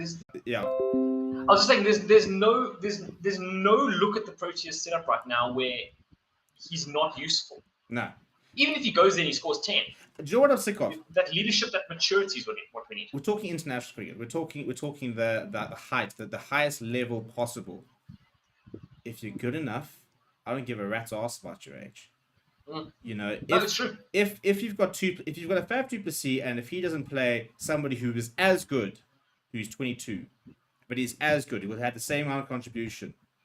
Pick the younger player, but there is a gulf in quality. You know, there is a clear. So to sit there saying it's a backward step, he's keeping a youngster out the thing. Guys, we're having to go to Zimbabwe to qualify for the World Cup. That's where our ODI team is right now. We might not be going to the World Cup at the end of the year. We're certainly not going to be contending for it. Why would you not throw in one of the best white ball players we've ever had? No, absolutely. There's absolutely no reason. You know what? Even if he comes in there alongside some youngsters, No, exactly. as hard as Yun comes in, Yep, and that will go. says, "Thank you very much. That's what you get for nearly my sister. I'll take you off for 4 early on." Yeah, hardest probably walked past him and went, "China sister." That's what I said to Ross. I said, it doesn't matter what happens here, hardest wins. Well, yes, he does. I wonder what the wife is sitting there going. Who does she support? You support Joe Super Kings, dude. That's the husband. You can't not support Faf. I mean, come on. Put it this way. He's the brother. Yeah, but he's got the money. Faf's got the. That's also true. Faf's got a lot of. I mean, I don't think Hard for Yun's broke after his cold pack deal, but Faf's got that cash. Oh, a little bit of well, that's a nice Merry Christmas. Good to see you. Yeah, good to see you. How's the wife and kids? Yeah, that might be discussed at the family bar tomorrow. Yeah, I'm telling you over a couple of brandies. Look, I think it's a good response after it's gone for 4. No, it's a great response. And at the end of the day, this over needs to go for 12 again, so that run rate can come to get down to below 11. So we're now moving to that state of the game where you cannot afford a bad over because all of a sudden that run rate gets out of control. Yeah, no, sure. You have to have every over needs to be something decent. Oh, hello! Oh my goodness! Hello! But no, it's a backward step to add to the white ball side. I mean, I'm actually not going to say it. I was going to say something. I'm not going to say it. I'm going to wait. But this. No, it's a shit show. It's a shit show if this man's not. I mean, you think Rob's gonna have a word? Well, as I said, some people are saying that he hasn't had a word. If I'm Rod Walters or should be Conrad right now, if I'm Rod Walters, I'm saying, yeah, listen, this guy's got to be involved. He's got to be involved. I mean, don't sit there saying it's a backward step. He's 38 years old. Look at the way he's fielding. Look at the way he's seeing a ball. I mean, he's playing like he's 25. Exactly. So show me another youngster out there. Because I'm sorry, people are going to sit there. Are you going to leave DL Brevis out for Faf? Yes, I am.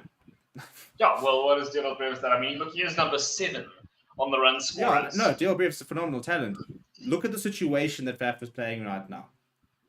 No, you're entirely correct. And he's got again. And that's another big one.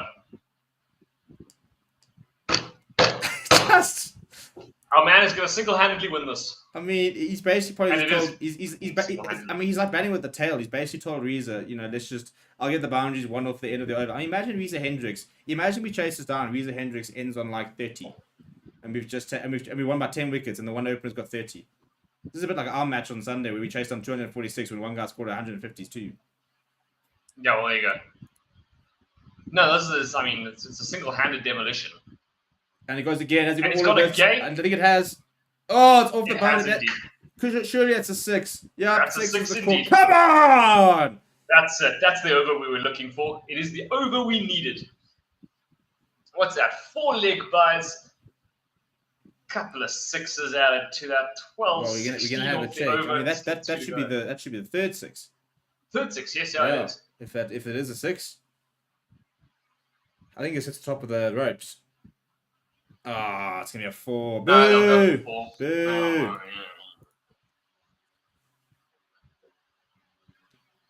yeah. I tell you. Yeah, no, I think if Hardest gets Faf at Secret Santa. Can I point out that at the beginning of this over, the required rating was 11.2. It is now 9. It's now? Yeah, you see. It's that one big over. Even if he goes out, and if he goes out and Joe Super Kings don't win this, I would be slapping. I don't know if you see that video where the guy walks into the change and the manager just slaps everybody. He just walks past everyone, just slapping them. That's what Faf will be doing if they don't win this from here. Yeah.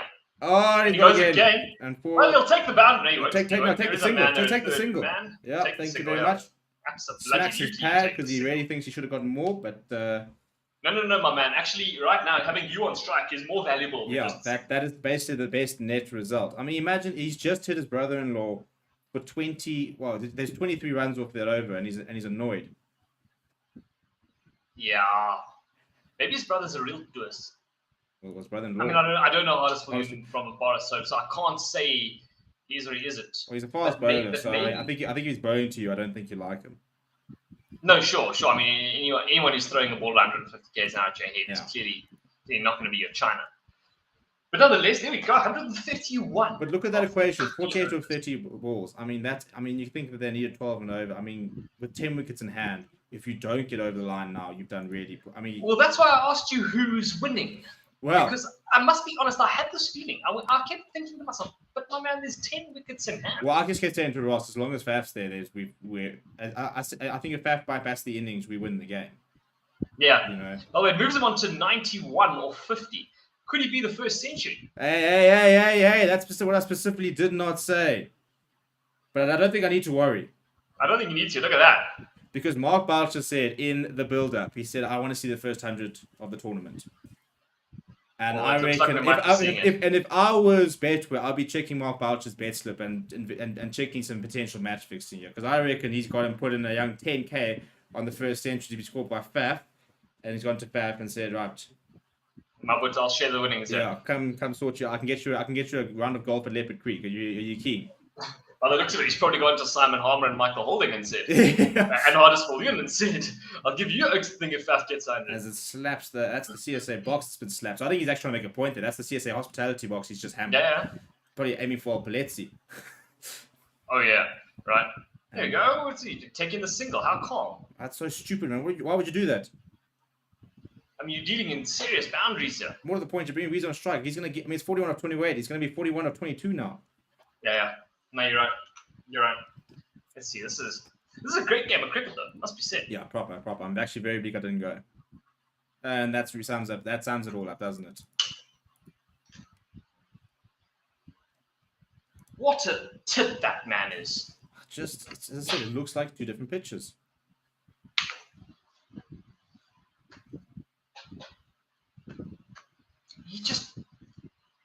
He's annoying me a lot.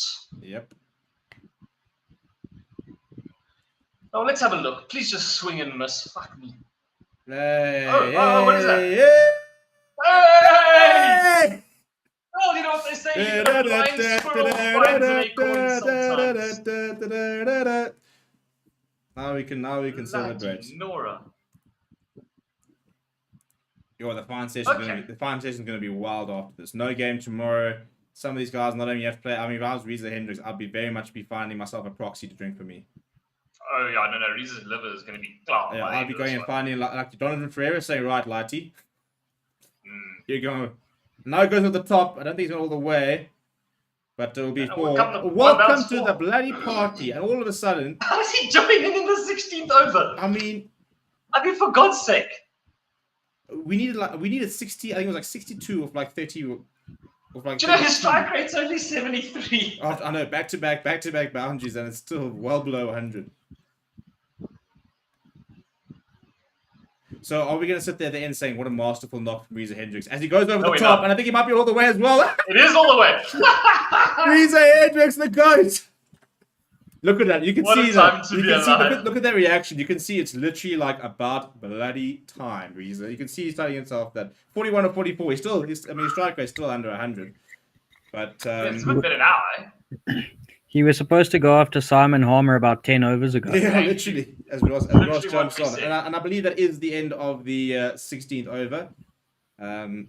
Hell's bells. So, Matt, short but exciting stint for you. I'm going to let you get back to your wife and your cat. Although if I was you, I wouldn't take him out. I wouldn't, or cats. Or what, two wives? Which one? Before I... Yes. Okay, well, fair enough. Get back to the I know, mate. I'm going nowhere. Yeah, I must say I wouldn't be going anywhere either. We say now I'm still. No, I'm not. You can put us on triple comms. Yeah, I'm totally fine with that. Oh, we should actually. I should have actually almost. Well, I'll tell you what. I'm going to bring on Ross's video feed, but I think stay on the comms here. Yeah, absolutely. This is down to the wireless. Right. So let me actually sort that out. Right. As we do that, Reese Topley coming into bowl. The 17th over. Faf du Plessis will be very disappointed. Just gets a single as he punches it out to the cover region. Moves him on to 99. Mark Boucher's betting slip is looking good. Not so, gents. Yeah, Roscoe, what have you made of the last couple of overs here? Fantastic Faf and ridiculous Reza. I mean, he was supposed to chase Simon Deploy, I think it was about 10 overs ago, and now he's decided to come to the party. Gents, he went 4, 4, 6, and he's still striking at less than 100. No, my man's got to work. as I said, ridiculous. Oh, Reza. he's got over the top. oh, He's he's gonna find, I done think he'll again. find another boundary here. Oh, yep. I think he might have. No, I don't even think he's caught up yet. 45. Yeah, 45 or 45. He's visually striking at 100. But the blood likes to give us a heart attack, eh? Oh my goodness. This. When people, sorry, Steve. No, go for it, Ross. When people say they want to stand there and get their eye in for a couple of the balls, they normally mean like an over or two, not 16 overs. This is unreal. It is unbelievable. As I said, this guy's gonna get a 50. He's gonna raise his bat. He's gonna be like, "What's the issue here?" Oh, he goes. Oh, again. he's out. Never And he's mind. out. Never Good, mind. he didn't get to raise You his know bat. what a masterful foil to Faf. And superbly timed 45 or 46 from Reza Hendricks comes to an end. Annoyingly, that takes away the potential 10-wicket win. Look, there's still work to do here. Still work to do. But thanks to a late cameo from Reza Hendricks, he at least manages to save a bit of face. Do you think he does though? Because even though he's played 3 or 4 really good shots there and found boundaries he needed, and he's walks out of there with 97 odd strike rate. I think at the end of the day, he's been saved by a miraculous innings from Faf du Plessis. I think in any other day, he probably gets dropped from that innings. But Agreed, because we are witnessing one of the great innings here from Faf. You see Jonathan Ferreira has been sent up now as well. Yeah, I was just actually going to ask you that. Who do you bring in now? And I think the answer is pretty clear. Yeah, and I think it's a good call as well. Yeah, and he's got, well, I wouldn't say, yeah, he's got license.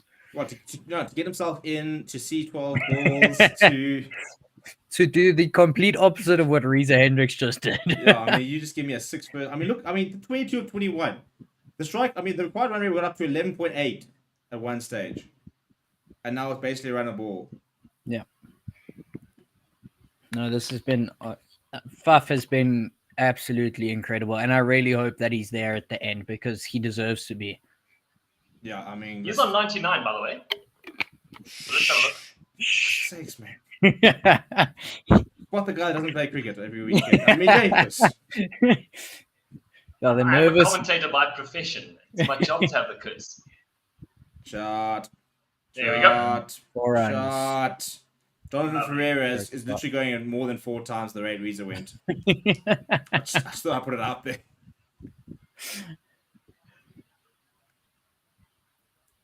Great shot. Yeah, it's a great shot from John Ferreira. Just plays it so nice. It's a nice cricket shot. Plays it so late. Yeah, he's not trying to blast the hell out of that thing. I mean, he's not trying to carry on with Faf du Plessis insanity. I think that's just a nice, sensible spot the gap. Yeah, waits for it, lets it come onto him, and just uses all the pace. I really like this kid. I think he's going to be so good. And now, no, don't take the single. The pass on the other end. He's got 9. He's got 100. He's going to make 100 in the next over, yeah, mate. You take this last ball and blast it. Blast it. Or go out. Choose. You go out blasting it. Yeah, just blast it into the crowd. If I was Faf, I'm not giving Reza a fist bump there. I'm saying, yeah, get out of here. Get out of here, man. Poor guy. No. Yes, there we go. Thank you, Faf. Donovan, Azuzka. What does he think? They don't need singles. That's a good call from Faf as well, because that was going to be. Fun fact, by the way, there are 14 years between these two now at the crease. Check out that worm. Zoop. Yeah, those who aren't watching, you just watch that worm over the last couple of overs, from over kind of 14, 15 around there. 15 mark. For the first time in the entire match, it's above Durban Super Giants, and it is now comfortably above. Yeah, it's the first time JSK have actually been ahead in the game. Excuse me, I'm just busy fetching people on Twitter. No, it's good. You must fetch. You must drag them. You must drag them. No scum here.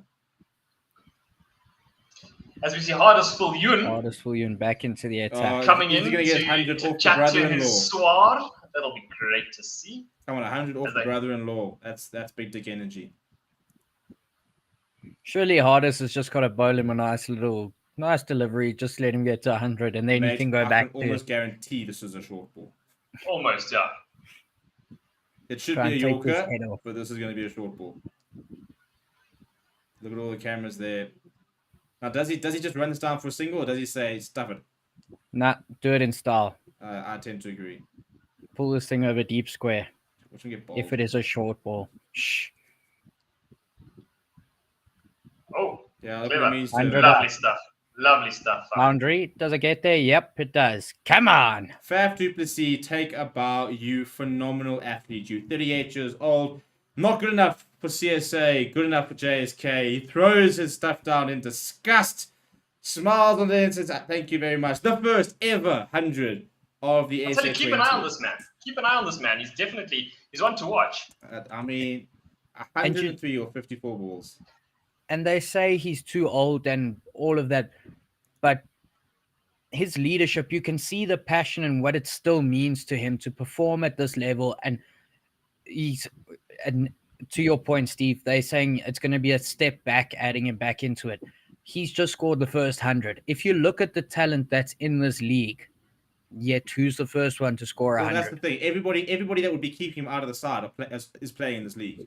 Exactly. Everyone who they're saying he's going to take his place of is in this league right now. Yeah. And But for me, the bollocks thing about this whole situation is you talk about age in cricket. Like, what does age mean in cricket? As we see another one, no, it is saved, right? Well, see, the thing is, for me, it's when the reactions go, when the eyes go, when the pace goes. You know, Hashim Amla, for example, struggled because his eyes went. His eyes started to struggle a little bit. Look, he then went to county cricket and just piled on runs. But you could see his eyes had gone a little bit, and that extra pace was a bit difficult for him.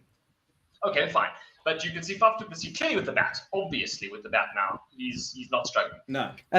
So what else does he do? He doesn't bowl. His fielding is probably still in the top 10 in the world. Yeah. Exactly. So where is this age thing coming from? Yeah, I mean, you see that catch that he took the other day where he turns off, runs backwards towards the boundary, dives, and takes a catch where the ball's coming over his head from behind him and he actually can't really see it. And you say that he's aging. There's no logic behind age in this thing for me. None whatsoever. Absolutely. I keep saying, I still say that Faf is one of the greatest white ball players we've ever had. And I agree Underrated. with you. I think he played next to A.B. de Villiers and Hashim and Quinton, who often got the plaudit, but he was consistently brilliant all the time and never got the plaudits. Yeah, I mean, you look at the likes of Quinton de Kock's a good example. He's been an unbelievable white ball player for the Proteas, but he's had periods of times, even in World Cups, where he goes in there and there's no form. He's been dropped from World Cup sides during tournament, but Faf, on the other hand, has been there year in, year out, and he plays the same level of cricket over and over again. I'm so glad right now we are saying no to an ODI average of 47 across 5,500 ODI runs. Yeah, there we go. Really. Donovan Ferreira swiping across there. Also, what's quite interesting, by the way, is that he's got 8,400 T20 runs. So this will take him up to 8,500. This guy's, I've reckoned, plays for at least another 2 years. He could very well get 10,000 T20 runs. I mean, that's insane. By the way, it also moves him into third on the SA20 run scorers list. Sure.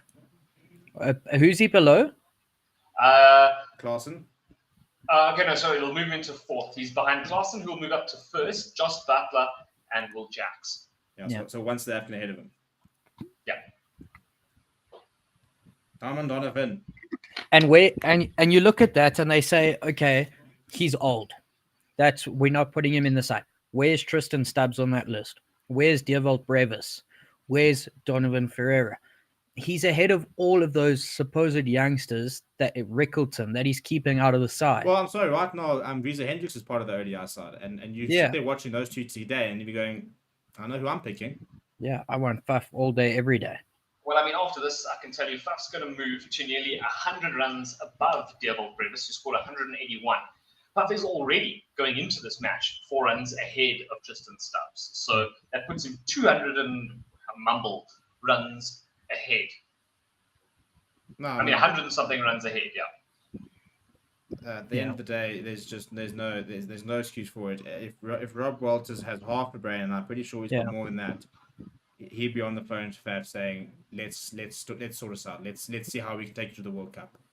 Yeah, if you've got any sort of common sense, you figuring out how you get Faf into the team. And the biggest problem is that the reason that they hasn't played last time is they said they couldn't work out an amicable solution with regards to his commitment with stuff. you give him the IPL. That's quite simple. Yeah. And what, he might be playing in the 100.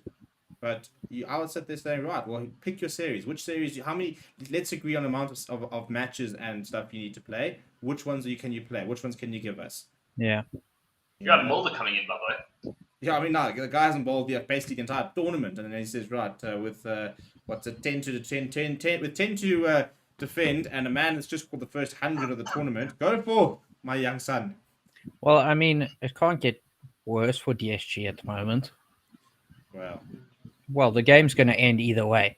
So. Well, and that's why that's why you don't bring in a guy that's cold off the bat, hasn't bowled. Maybe it can get worse. We're about to concede 11 extras and lose the game in spectacular style.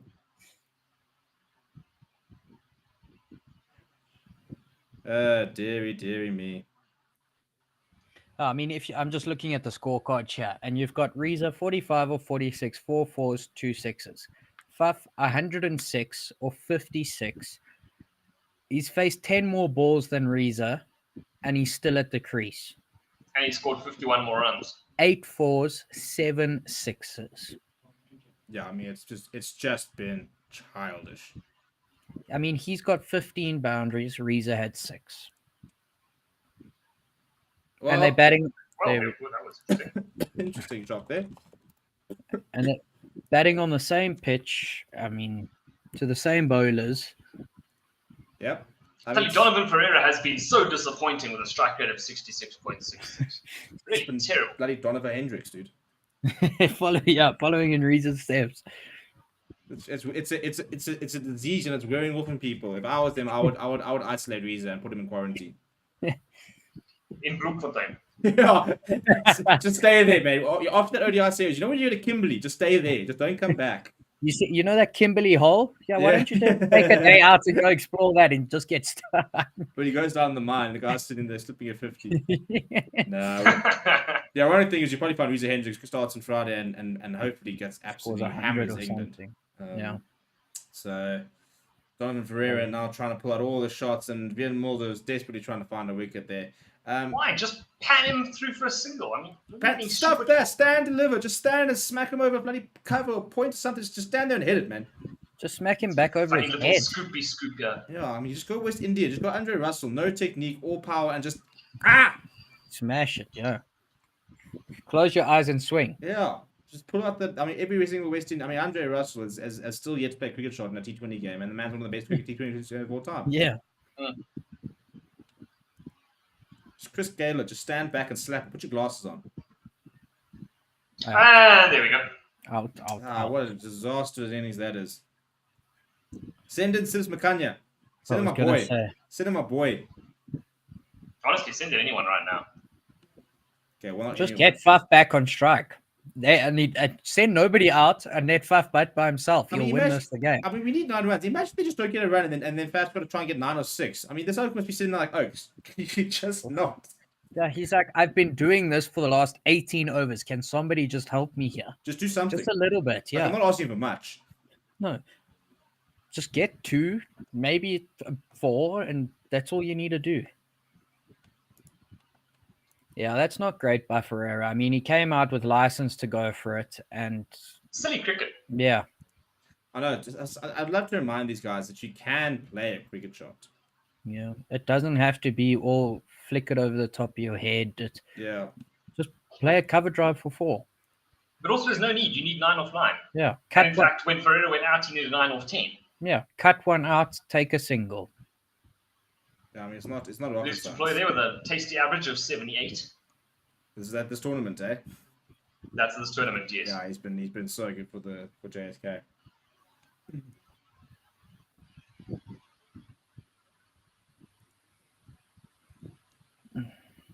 Couple of highlights here.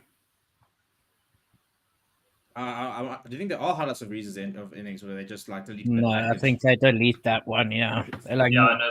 I can guarantee you right now, the editor was sitting there going, "No, fuck him." He's like, I've had to watch this once, and it was painful. I'm not making anybody do it again. It's not worth the gig.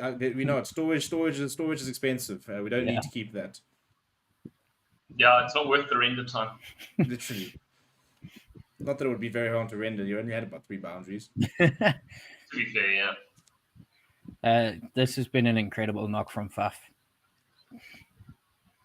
All I'm saying is that graphic definitely wasn't Faf. No. Look at that! Look at that map. You talk about Abe de Villiers being Mr. 360. Yeah, Yeah, that's everywhere. Pretty cheapest. He's very weak across the third man boundary, though, it seems. Yeah, he needs to bring out that. Did you guys see that Tristan Stubbs reverse scoop? Yes.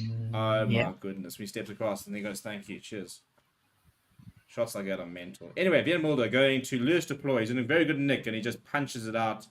See, like that. I mean, Oh, there we go. that's Look at that. There's a cricket shot. That's That's great stuff. that's boo, what they need. Boo! I want to reverse switch it. You were just No, asking that's just people to six. play cricket shots. No, I was asking. Apparently, there was a streaker on the field after the wicket, and apparently got effed up by the security. Inside knowledge coming in from the ground.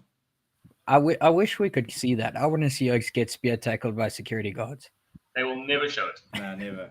Do you guys remember the Andrew Simons one when he dropped a shoulder? Yeah. Oh yes. Absolutely hammers him. Right, 5 of 8 Right. required. I mean, this in the end has actually been a very straightforward chase, thanks to a phenomenal innings from Faf du Plessis. And now you guys are still at the strike. How's this guy? No, they won 2. And they're going to run 2. That's clever running. That's very good running, I must say. Yeah, 4 from 7. 3 from 7. If I'm loose deploy, I'm just taking a dot here and saying, right, Faf, end in style. Finish man. what you started. Yeah. The ironic thing is that Faf will be sitting there saying, mate, please just find a boundary. I've got to get I'm back quite to- happy. I'm quite Literally, have happy your to finish. conversation. He's saying, yeah, I just hit it. Look, he's saying, just go. Yeah, first they're saying I'm quite happy to finish on 107 Yeah, unbeaten. not I don't need to out. do anymore. Literally, I think that's exactly what he just said. He said, listen, you finish this. Don't come here with your... Yeah, I'll I don't take a need toss. anymore. Oh, the power's just come on. Oh, happy days. Happy days. Look at me just operating over here. Got my fan back on. I was going to say, you got your fan back on there, Steve. Yeah. We're moving. And we've been steaming here, man. I mean, I'd hate to understand. I mean, the sweat that Faf must be going through right now, hitting those balls in this heat at the moment. Right, Yeah. last ball of the second, last over the 19th inch. Vian Mulder, Lewis deploy, bangs it in short. Lewis deploy, watch to go by, and Faf must be fuming. Yeah, Faf's like, come on. I actually might go. It's fine. He's got a bit of a smile. I might go back and start his book right now. Actually, it's been sitting on my counter. And I've just been waiting to try and find some time to read it, and I have to just get stuck in now. Oh, yeah, I might go and buy that book, actually. Well, give me like a week, and I'll probably have finished it. One of my favorite What's it called? cricketers. Through Fire, eh? Yeah. He is one of my all-time favorite cricketers, and what I love about him is he changed the whole culture. He removed the whole Yeah. that sort of old boys mentality, that sort of hierarchy, that youngsters, seniors, all that crap, and he's just revolutionized the whole. Yeah, he came in and unified the dressing room. Yeah, and you can see the way he leads. One of our best captains, and creative as well. I always think he was a much better captain than Abe de Villiers, from a tactical point of view and stuff. Yeah. Not that Abe was a bad captain, but I think always felt that Faf was a proactive captain who liked to try things, wanted to try new things and stuff like that. And will he be able to finish the game against his brother-in-law? He goes over the top. There should be nobody What a out way to there. Has it finish. all the way? Has gone all the Yes, way. he has. You Outstanding. bloody biscuit, you. That What is a one way of to the finish. all-time great individual knocks by Faf du Plessis. The Joburg Super Kings go 113 to unbeaten. 8-wicket win. I mean, that is absolutely tremendous. And even more so when you consider where they were, the innings that After Risa the Hendricks half, played. What a win. And for me, that is an innings that, for me, puts them in as a potential title winner. Yeah. If you can have Faf do that, not even replicate that again. If you can have Faf stick around till 12, 13 overs of the next few innings, they become very hard to beat. And look what it means to him. God bless him. You Fantastic Faf. and we weren't there. Probably a good thing, because I've been having many a beverage afterwards in his honor. Yeah. Definitely a good I'm out of beers, actually. Shit. We recommend hogsheaded over. Yeah. Till 2:30 in the morning and wake up feeling like rougher than a badger's ass tomorrow morning. Correct. Actually, I'm going to Hogshead in Douglasdale tomorrow, so there's that. Oh, shot for the invite. How's this guy? You know, the SA20 comes to an end. We all have a break. So what does Matt do? He goes to the pub and doesn't invite the buggers. No, I got a random call from an old schoolmate. Okay, those people are old, so I'm all right. Yeah. Fuck off. Right, gentlemen. What a game! What an absolute perler Yep. to have commentated on. And Faf du Plessis, take all the plaudits, mate, because as you're busy telling Hardest for you and how shit he is at bowling after he's actually just spashed him, busy discussing the bras. I'll bring a potato salad. You bring the Vorst tomorrow.